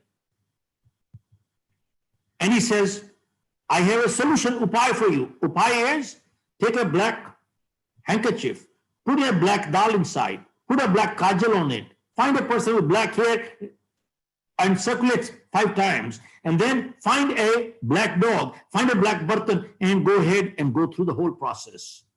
Shani is over. I want to ask you one thing. If you read life histories of Swami Vivekananda, if you read life history of Swami Dayanand, if you read the life histories of Guru Nanak, they never believed in all these things. In fact, they fought against it. You look at this, in Sikh families, they do not tally any horoscopes. There is no Manglik. They don't have any good omen. Every wedding is done on a Sunday. Sunday doesn't sit right, they do it on a Saturday. Saturday doesn't sit right, they do it on a Friday. Now, my biggest question is that if it is so easy to get Shani in, Shani out, Shani in, Shani out, Shani in, Shani out, why don't we send Shani to Pakistan and destroy all the terrorists? Why don't we send Shani to China? Why don't we send Shani to Ladakh and fight the Chinese? I have a question for all of you. Why does not Shani go to Australia? He never goes there. Why doesn't Shani go to New Zealand? He never go there. What a joke. Now, why am I sharing this with you? There is a very important reason for it. If you look at they pick up the India Today of 1 year ago, there is a article, beautiful article written in there, astrology and childbirth. Here it is, astrology and natural childbirth. It said, because of superstition, astrology, natural childbirth in India has gone down by 80%. What does that mean? And they quoted South India more so. Bangalore, Hyderabad, Madras. They said, are you aware that 80% of childbirth in South India is done through C-section operation? You know why? Some astrologers said, this is the right time, good woman, get your kid out. Folks, what is going on? Now, I bet everybody listening here, we all have ups and downs in life, yes, no? All of us have ups and downs in life. But a person who is responsible, when there is a down, they analyze and learn from it. So if a similar situation comes, will I behave the same way? If I do, that means I've not learned anything. They learn from it, take responsibility, and that's about it. That's a person who's going to go up somewhere. But you know something? People who do not want to accept responsibility, you know what they say? When things go wrong, I'm not at fault. My stars are not favoring me. And then they never learn anything from any incident, and they keep repeating the same mistake again and again and again and again. Now, I share with you one thing. There are so many, I bet you on TV, you must have seen so many Babas there. There are thousands and thousands of people come up there and they touch their feet. This guy should be in jail. We have no self-respect. Now,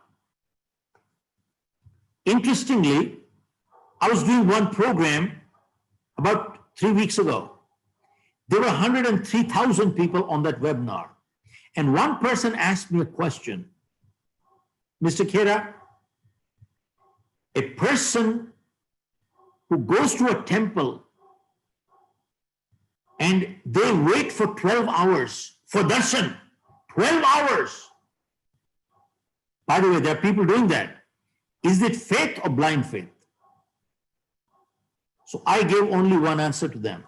And that was, look, I pray every day. I believe in God. But in the last 40 years, I've hardly gone to any temple. I've hardly gone to any temple. And I feel very strongly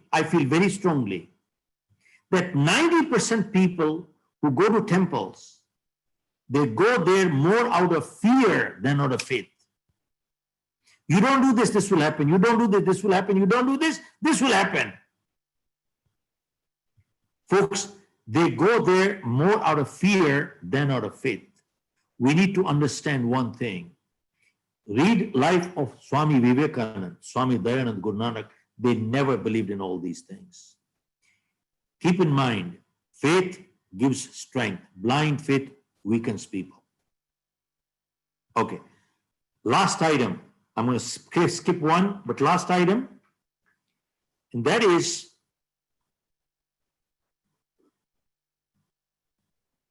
this is time to give back.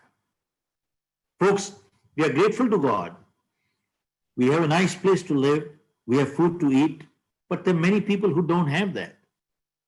This is time to share with them and give.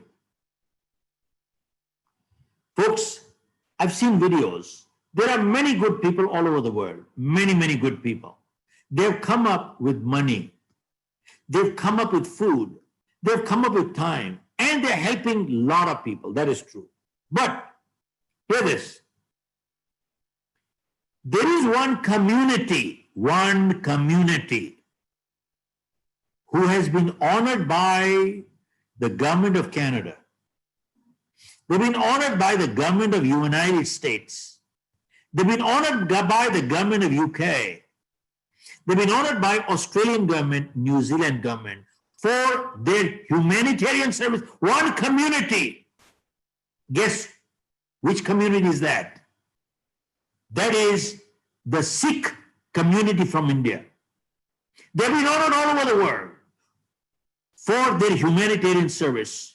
You know why? Because even before this crisis, the Sikh philosophy of sharing the langar with them for the underprivileged. We're eating, millions of people are having langar. In the last 2 months, 15 million people have had meals through the langars. You know why? Because the Sikh philosophy, the Guru Granth Sahib philosophy is 3 things. The Sikhs they're caring people. That's their philosophy. 2, they're sharing people. 3, they're daring people. I repeat, 1, they're caring people, they care. 2, they're sharing people, they share. And 3, they're daring people, they dare. They have the guts to fight against evil. They have the guts. Look at that Sikh boy who killed 12 of those Chinese single-handed. You know what? This is the Sikh spirit. I wish in India we had adopted a Sikh philosophy instead of our own constitution. This country would have been a totally different country. Now, we make our contribution in the local gurdwaras here, but the last thing I want to share here is there was a man in France by the name of Lafayette. He was a very wealthy man. Drought came in. People were starving. And he had his warehouses full of grains. And his advisors told him, Mr. Lafayette, this is time to make money. This is the time to multiply 10 times, 100 times. They will pay because they are starving. Lafayette said, you don't understand. There were good times. They were laughing, we were laughing. They were making money, we were making money. These are not good times. These are times to share. Open up your warehouse, give it free. Give it free. You know something? These are the kind of people who make the world livable. Why am I sharing this with you? For a very important reason. And that is, I was finishing up a program in Singapore. And I was doing a program for very high net worth people.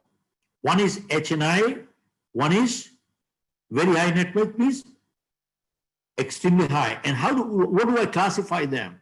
People, in my opinion, in excess of $250 million net worth, $250 million. So as I was finishing up the program, one person from the audience came up.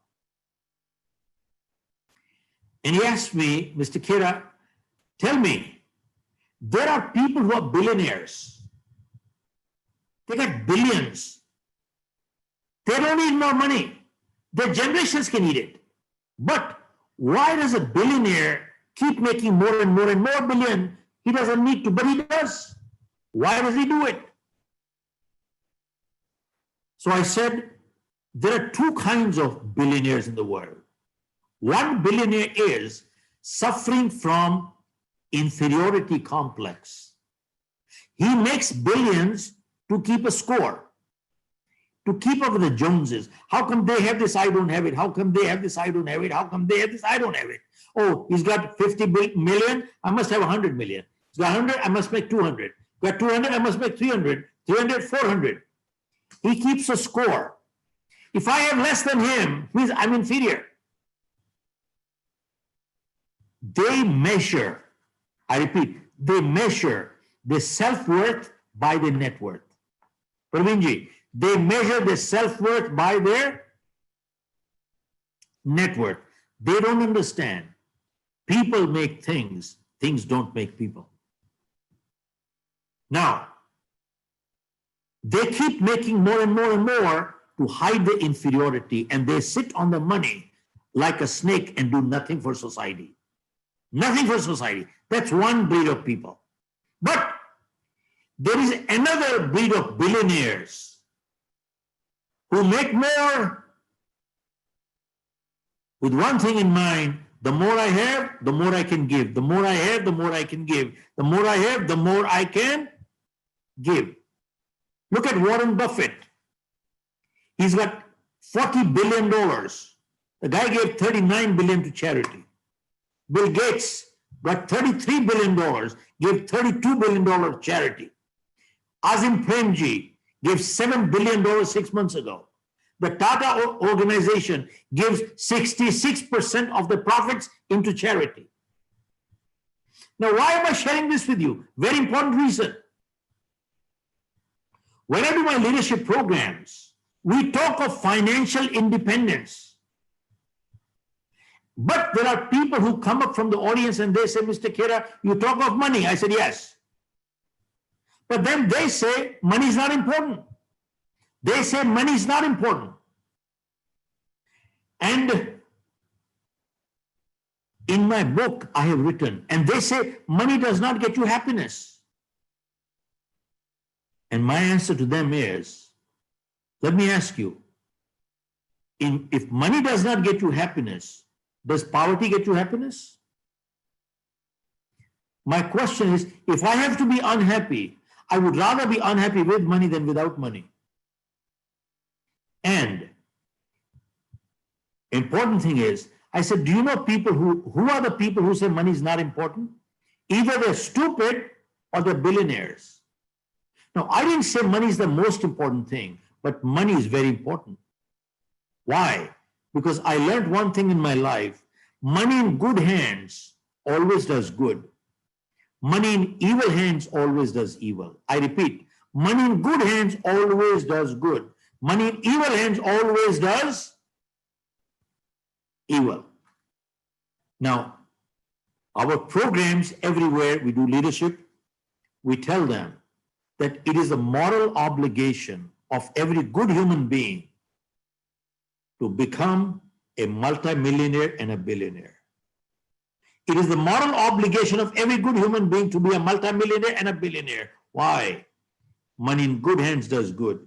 Money in evil hands will always do evil. With those words, I just want to close the program. That folks, all I can say is I'm grateful to Rameshji and people who have taken the initiative to invite me, and you feel I'm worthy of talking to you, so I'm grateful to all of you.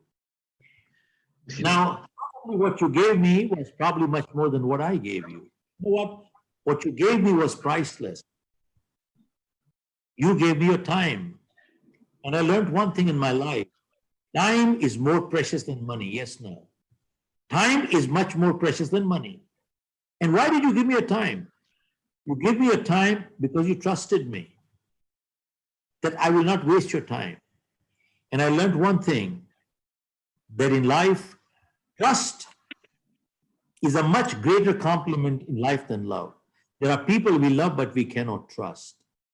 All I can say is, I wish everybody, all the viewers and listeners, great health. God bless all of you. Thank you very much. Please take the floor. Yes, thank you. Thank you so much. If I say I have got words to express my appreciation, no, I'll be lying. I'll be saying just talking grammar. I'll be talking just words, may not be able to thank you, because the knowledge you have given us, what I could see is that you have poured in your whole life experience in this 1 hour. The way you said, when you're reading a book, and when you're reading a book, you're having the knowledge in a capsule form. In 1 hour, you have encapsulated the whole life lessons for anybody to pick up. So it's now left on people who are listening, which of the actions, which of the steps they want to take. But I think the key point is what action they need to take. I have 2 takeaways from myself. One, don't overrate this crisis. At the same time, do not underrate your own strength. This is one of my takeaways. And my second takeaway, definitely, without doubt, that scenario player, I will have it framed in front of me all the time, a pocket size in my pocket, so that I can make reference to it every time. Because once you see, your mind goes there. So these are my 2 takeaways from today's session. As I said, I would not attempt to thank you by words, because words will not be enough. So I won't attempt it. I won't attempt it, sir. Thank you so much. Good, thank you, sir. To have question answer sessions. So I'm requesting people to put in their questions in the chat group. But since I have the mic, since I have the podium, I would like to ask you one question, sir. Can I? Don't see, who's the person that's speaking? I can't see them. Who's the person speaking right now? Mr. Pradeep. This is Mr. Pradeep. Oh, okay. All right, my friend, Pradeep, my friend. Okay. He is hiding himself, sir. Yes, sir. Yes. No. My video is on. Can you not see my video? No, we are not. We are not able to see you. Okay. Go ahead. Yeah, Okay. now we can see you. Wow. All this time I was talking to myself. Okay, at least you're able to listen to me, right? Thank you, sir. Yeah. Yes, sir. So I'm giving time for people to put in the questions on the chat group. So since I have the stage, since I have the podium, since I have the mic, let me ask you one question, sir. Can I go ahead, sir? Yes, sir. We read books. We listen to people like you, and we also understand these things are so important. The learning lessons you give us are so important. My question is, why does it take so much time, or why are we not able to take action on it? Why are we not able to implement? Why are we not able to take the next step forward? What stops us from taking the next step forward, sir? That's my question to you. Meantime, allowing the participants to put in their questions in the chat group, sir. You see, people get ideas, but they don't take any action on them. Let me share with you one little story. May I, sir? One little story, and that is, a teacher asked the student, folks, who has the greatest inventions? Who has the greatest ideas? Who are the greatest philosophers in the world? Great ideas. And they said USA, Canada, this, that, and they came up with all kinds of answers. Teacher said, no. Come, I'll take you to a place where these were the people, the greatest inventors and the greatest ideas they had. And he took them to a cemetery. And he said, do you see all these people lying there? They all had great ideas. They all wanted to become great scientists, musicians. They all wanted to become something in life. But you know something? They never acted on it. They just had those ideas and did nothing with that. You know, the sad part is, vision, in my book I've written, vision without action is hallucination. Vision with action is conviction. That is the crucial part. You see, there is no secret to success. 2000 years ago, a young man asked Socrates, what is the secret to success? He said, meet me near the river tomorrow morning and I'll tell you what it is. They met. And Socrates asked this young kid to walk towards the water, and they did. Till the water came to the neck. And by surprise, Socrates caught hold of this kid, ducked him to the water. The kid wanted to get up, but he kept him there till the kid started turning blue. And Socrates pulled him out. And the first thing the kid did was, he took a deep breath. And Socrates asked him, son, when you were underwater, what did you want the most in this world, in life? What did you want the most? He said, air. And Socrates said, son, there is no secret to success. When you want success as badly as you wanted air underwater, you'll have it. Nobody will be able to stop you that day. This is called, in the business community, the fire in the belly. In the sports community, we call it the killer instinct. It is called a killer instinct in the sports community. So many people's enthusiasm only die in thinking, they don't act. You know something, as somebody said very well, an average idea acted upon is better than a great idea not acted upon. Repeat, an average idea acted upon is a lot better than a great idea not acted upon. So keep in mind, many people stay right there. This is inertia. This is a habit. And when we do our leadership programs, we make sure that people walk away with an action plan after 4 days. They walk away with a clean action plan for the rest of their life. So we need to understand what we need to do. So very crucial thing is we need to act. And this is, by the way, it's habit. It is habit. You see, we think, but we never act. How many, we all know exercise every day is important. How many do it? If I ask for show of hands, 90% of people will not get their hand up, but they will also say exercise is important, but they don't exercise. Why don't they do it?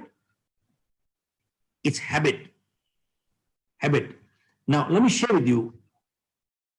You see, when we were little kids, our parents said one thing: form good habits and habits form characters. Because, you see, 90% of our behavior is habitual. We don't think, we act. And if we have good habits, we are a positive character. If we have bad habits, we are a negative character. And good habits are hard to come by, but they're easy to live with. Bad habits come easy, but they're hard to live with. And before we got the habits got us. We need to make a habit of acting immediately. Habit. A person who exercises every day, goes to the Olympics, does he want to exercise every day? No, he doesn't like to, but does. Habit. Okay. I'd be happy to. I've been to Nigeria only once. About 25 years ago, Lufthansa invited me, and I did a program for Lufthansa leadership program. Wow. Almost Wow. Yeah, it's been. Yeah, that leads me to the second question, which is from the chat group. Yes, sir.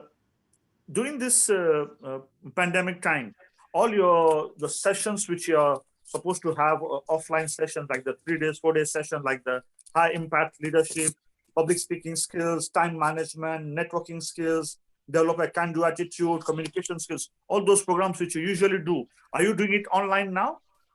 No, sir, I'm not.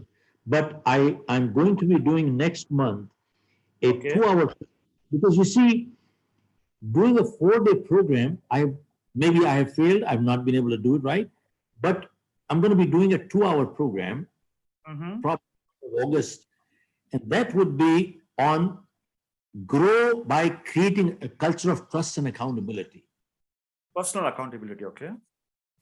Tell me, as an employer, most of you have businesses, what is your biggest challenge? People are facing all over the world 2 challenges. 1, trust and accountability. And go check out to the world anywhere. You see, all of us, we are hired for our skills, but we are fired for our behavior. Yes, no. Yeah. We are hired for our skills, but we are fired for our behavior. And you find important thing is, see, I wrote an article which is going to New York Times for publication, that with the speed of change today, products are getting obsolete the day they're getting launched. Pradeep, are you with me, sir? Yes, I'm with you. Obsolete the day they're getting launched. Mercedes, my client, and they said, going to the future, our competitors will not be automobile manufacturers, they'll be Googles and Amazons. And imagine, knowledge is getting obsolete within 2 to 3 years. Go check out engineering graduates. By the time they get to the 4th year, what they learned the first year became obsolete. Go check out medical doctors. By the time they get to the 4th and 5th year, what they learned the first year became obsolete. So literally, it has become a cliche. The only constant is change. Now, with that scenario, either we are in deep trouble, or we have a great opportunity for those who are prepared. But how do you prepare for the unknown? How do you prepare when you don't know what's coming? So I wrote an article. Is there anything else in the world that is constant other than change? And if it is, let's master the constant. And my answer was, there are 3 things that are constant in this world. They have never changed, they will never change. And let's master those. No matter what change comes, you will flourish, you will go up. What are the 3 things? 1, people skills. 2, persuasion skills. 3, prioritizing skills. Go check out our parents, their parents never change. Master these 3 things. Now, why I share that? As you said rightly, all over the world, we don't have business problems, we have people problems. And when we take care of people problems, most of our business problems are automatically resolved. 2, We are hired for our skills and fired for our behavior. Not only as an employer-employee, but even as a vendor, we are hired for our skills, fired for our behavior. And you notice one thing, Pradeep, the lower a person is alive, 90% of the time goes in technical skills, less than 10% people skills. And higher you go up, guess what happens? It just... people skills. More people skills. People definitely. No doubt about it. If you these three things, you master people skills, persuasion skills, prioritizing skills. Man, I don't care what happens in technology, you are up and running everywhere. Fantastic. You know, some technology and technicians we can always buy with money. But the wealthiest person in the world must build and create relationships. How do you like that? No, it's making sense, making so much of sense. Somebody said, well, you can buy a dog, but you cannot make them wag their tail. My friend, to build relationships. And look at this, one thing. I addressed an MBA school and I asked them, what is the difference between sales and marketing? MBA. I'm a BCom 3rd division, failed in my 10th. Now, typically what they teach, these big books, they teach them B2B, B2C, B2B, B2C, B2B, B2C, that's all they could understand. And I tell them that, look, throw this out. Remember, every sale today is P to P. It is people to people. Remember, people buy things from people they like. I repeat, people buy things from people they like. They don't buy things from people they don't like. True. Yes. All the time. All the time. So what does it come to? It comes to integrity, trust, accountability, people skills, relationship. Man, do we need a PhD to understand this? Do we need an MBA to understand this? You know the sad part? After doing PhD, MBA, they still don't understand this. That is the sad part. But that is true. I mean, I mean, you put it so simply, but again, I think it comes back to that point that we need to take the next steps forward to implement it. I think that it goes back to there. Yes, sir. Yes. Okay. Sir. Now, permit me to... It is not how much we eat, how much we digest. Wow. Wow. Wow. Wow. Yeah. It is not, you know, how much we use. So yes. What we eat, it doesn't matter. No matter how much, it doesn't matter. Permit me to ask you a last question, but in that last question, I want to put in 3 questions together because I think they are somehow interrelated. So the 3 questions are like this. How do I keep myself motivated during this crisis time, during this pandemic time? That's one question. Second, how do an entrepreneur face this crisis in these difficult times?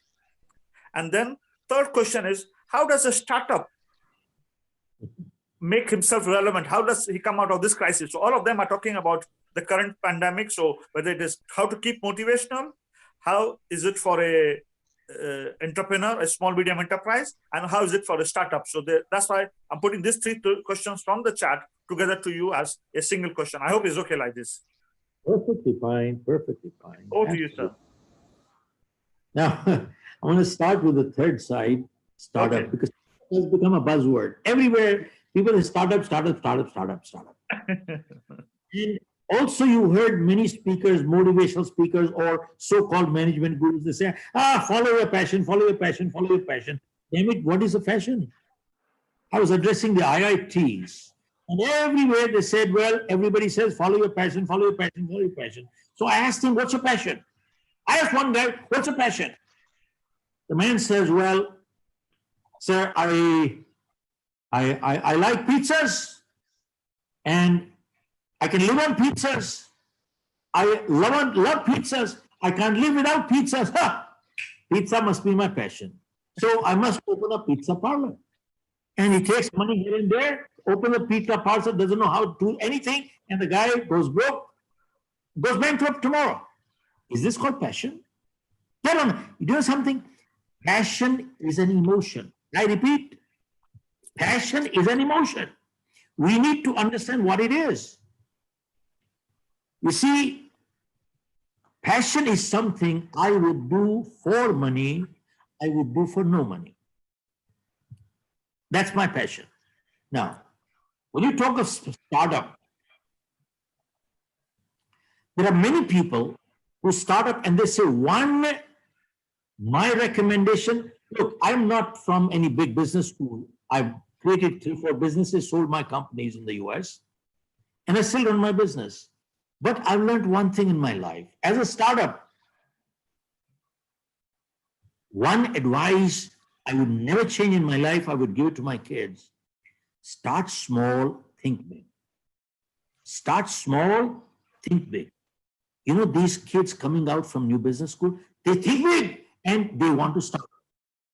You know something? They all want to start as CEOs. They all want to start as CEOs. Now, I tell them, start small, think big. Now, why is the reason behind it? Now, Pradeep, I want to ask you, in business, have you made mistakes in life? Answer is? Surely, yes. surely. I have. Mistakes are bound to happen. No matter anybody, mistakes are bound to happen. Now, if you start big, your mistake will be big. And you will not be able to recover.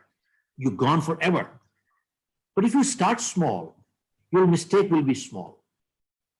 With the result, after you made your mistakes, now scale it up. Now scale up. So start small, think big. Don't start big, because mistakes are bound to happen. Folks, this is the best advice I can give to any startup. Are you with me? Sure, sir. Yeah. Start small, think big. Now let us come to the next part on motivation. How can a person keep themselves motivated, especially, and I'm clubbing the 2 questions together, second and third part into it. Many times I'm asked, Mr. Khera, do you also get demotivated? My answer is, of course I do. And they say, what do you do then? I said, I read my book. Now, I'm not here promoting my book, but let me share with you. See, many times people go through our programs and they get all charged up.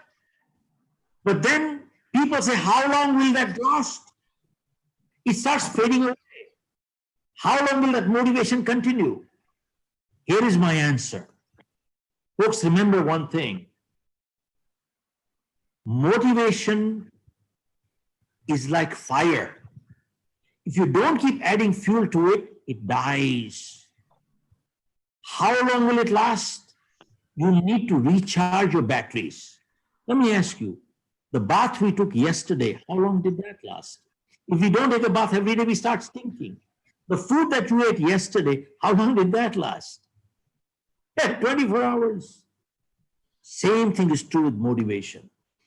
People who are motivated, I just gave you the answer. Multimillionaires and billionaires read 1 book a week. You know something? If you want to stay on track and stay motivated, feed your mind with a positive on a daily basis. See, motivation is like muscles. Look, if you exercise every day, your muscles become strong and your stamina becomes strong. You stop exercising, guess what happens? Body becomes flabby. Same thing with our mental muscles. You keep feeding your mind with positive things, you stay on track. You stop doing it, you become flabby. True. So to stay on track, the same thing, athlete, he stops practicing, stamina goes down. You stop feeding your mind with positive things, you start slipping down. It happens with me too. So keep in mind, motivation is like fire. Unless you keep adding fuel, it dies. You need to keep your mind and stay on track. Look, I read 2 to 3 hours per day, every day. I watch 2 to 3 hours of some good videos every day. And I tell you, I pick up and I learn every day. And many times, and I've seen that, I teach that stuff. And you know something?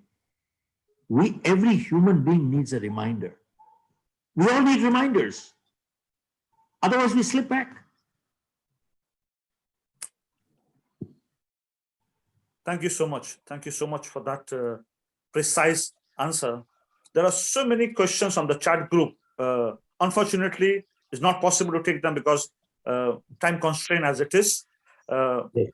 What I have gained today, definitely, I can't quantify it as such. I don't know for others. Maybe I'm speaking for others. I don't know. Permit me to say bye to you for now. Thank you, sir. And I'll pass on the mic to Ramesh Vishwalji to take over the proceedings. Mr. Ramesh Vishwal, over to you, sir. Yeah. Thank you. The contacts, Pradeep, with all of you, and I would love to be in touch with you. Thank you. Sure, sir. Thank you, Shivkara Saabji. It is really a great pleasure to all of us in the SABHA platform sharing your things. We have taken all the prescriptions from you, and of course we'll inculcate those things, and we'll surely get something better from in our day-to-day life, and also we'll see how we can manage this global crisis with the new normals with your advices. Thank you, sir. Just I'll request you, before we'll have a formal appreciations by our SABHA team, I'll request you just to bear with us. SABHA has taken some initiatives. I just update every members here 5 minutes, then we'll have a formal appreciation to you, sir. With your permission, I can go ahead, sir. I did cut short some points in here, but in the interest of time. Yeah, thank you, sir. Let me tell everybody good evening once again. Thank you for patient hearing of Mr. Shivkharaji. As SABHA has taken the initiatives of putting up an isolation center, which is in all respect good to go, to be handed over. But I will request our mentor, Chief Anil Gopuaniji, who will update you and about the MOU signatures and when the hospital will be handed over. At the same time, I will also, after Mr. Chief Gopuanij, then Chief Anil Groverji will update about the hospital inspections recently which has happened and when the hospital will be handed over, which is within 2 days only. Just it is a good news. So let it be heard from our mentor, Chief Gopuaniji. Chief Gopuaniji, please. Thank you, Rameshji. Thank you very much. His Excellency Shri Abhay Thakurji, respected SABHA members, friends, mentors and dignitaries, namaste to all of you. Now, this week, couple of times we have met Permanent Secretary MOH, that is Ministry of Health, Lagos, and everything is in order. Our file has been approved by all the authorities and is good to start very soon. And remain now for our MOU to sign by Commissioner, which he is going to sign tomorrow, and we are going to get the copy of MOU by tomorrow. So I will go there personally and collect the copy of MOU and will update you on all that. Now I request Chief Grover to update us on the isolation center. Thank you. Yeah, thank you. I'll request Chief Groverji to update. Chief, are you unmuted now? You can go ahead and update the physical verification and when you are going to go exactly, please update. Good evening, namaskar, adab, sat sri akal to everybody. Your Excellency and all the ladies and gentlemen, dignitaries, good evening to you. It was a pleasure to enjoy today one of the most awaited event in Nigeria by Shri Shivkharaji. We really enjoyed. On behalf of SABHA, I would like to update you that SABHA conceived the idea of setting up an isolation center for COVID patients in Nigeria in the month of April. Then in the month of May, we had a meeting on 12th of May with Honorable Commissioner of Health and Permanent Secretary to discuss how they want to set up this isolation center, what they want us to do as an Indian community, and what will be the role of Ministry of Health. Then SABHA set up a dedicated project team along with SABHA leaders as well as Indo Eye Care Foundation trustees to work together. Both the teams worked together for almost 8 to 9 weeks to procure all the items, to complete the infrastructure project, and the project Indo Eye Care Isolation Center has been ready now for the delivery in last 2 weeks. As Chief Govani ji has mentioned, the MOU has been signed, the approval has been given by Mr. Governor last week, and on Friday, 2 days back, we met the team. Inspection team came from Ministry of Health at our isolation center at Ajawa State on Airport Road at Lagos. The complete infrastructure was inspected, monitored, each and every equipment, each and every isolation bed, what are the regulatory requirements were checked by them. And I'm very pleased to inform entire Indian community and all the guests here that Ministry of Health and HAFEMA team has given final approval to the Indo Eye Care and SABHA Isolation Center, which is now fully ready to be used for COVID patients. And very soon, within next 1 week, most probably within next 4 or 5 days, His Excellency Governor of Lagos State will visit that place so that we can formally hand over this isolation center to the community. It's my pleasure to tell you that this is one of the largest, one of the biggest ever donation project, a community project done by Indian community in Nigeria in the history of West Africa. We are grateful to Indian High Commission. We are grateful to all the Samaj leaders. We are grateful to all the Indian associations here and the Rotary clubs to join hands together to set up this Indo Eye Care SABHA Isolation Center for the service of Nigerians and for Nigerian community. Thank you very much. Jai Hind. Thank you, Chief Grover ji. So everybody has heard our Indian community members. Thank you. As our initiatives of awareness, which we have done 14th awareness, 15th awareness also we are having on 26th next Sunday with the 3 doctors. So all are welcome. We will circulate you the details of that. With this, I will request our Mr. Praveen Kumar ji just to formally give the appreciations and vote of thanks. Thank you, sir.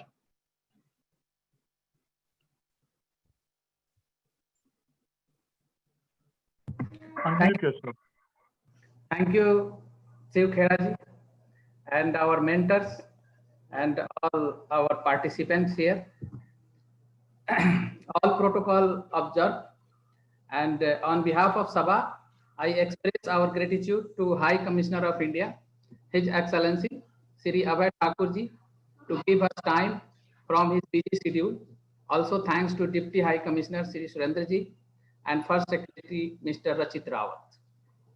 On behalf of SABHA and entire Indian community, I record our deep appreciation and gratitude to Shri Shiv Khera ji for his insightful session on the topic turn setback into comeback, cope with current crisis, prepare for success and win, motivate yourself and other. Really, it is an amazing session, sir, and worth to take away in professional and social life. My dreams comes true today. On behalf of SABHA, I record our sincere gratitude to Mr. Burgess, MFR, Principal Indian Language School, President Indian Cultural Association, President Indian Professional Forum, and President Indian Women Association, all representatives of corporate houses, Rotary Club district governors, our mentors, our working committee members, and our presidents of all Samaj and Indian organizations. I also thank Rotarian Pradeep Pahalwani for being moderator of this session webinar. Thank you, sir. Thank you for your time and your moderation today. I thank all participant guests and invitees for showing their interest to participate our webinar. Once again, thank you very much to all who assembled online from Nigeria, India, and other part of globes through Zoom meeting and YouTube live. Today we have 776 participants on Zoom and 400 participants on YouTube. Last but not least, SABHA extends its sincere appreciation, gratitude, and regard to one and all. Thank you so much, sir. Thank you. Thank you, Khera sir. Really, we appreciate, sir. Your time valuable to all our Indian communities. You will really remember these events. It is a nice one, and really it is a maiden event has been done by you. We really enjoyed, all of us. There are so many messages has been recorded. Thank you, sir. We really appreciate. God bless you. Thank you, sir. Just some people were requesting for contact details. So can we? Go ahead. Here's my contact. If you want to take this down, it's shivkhera@shivkhera.com. Okay, sir. I'll pass it around. I'll pass it around. You're most welcome. And the panelists there, I could also get their details. I think some we will, but most welcome to take my details. Thank you, sir. Okay. Thank you. Thank you. Thank you, Khera sir. बहुत बढ़िया हो गया, sir. Thank you, sir. बहुत बढ़िया हो गया, sir. Thank you very much, sir. Wonderful session. Yes, sir. Thank you. Thank you, everybody. Thank you, all participants, really, for your patience and time. SABHA is really grateful to everybody. Thank you.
Varghese साहब नमस्कार.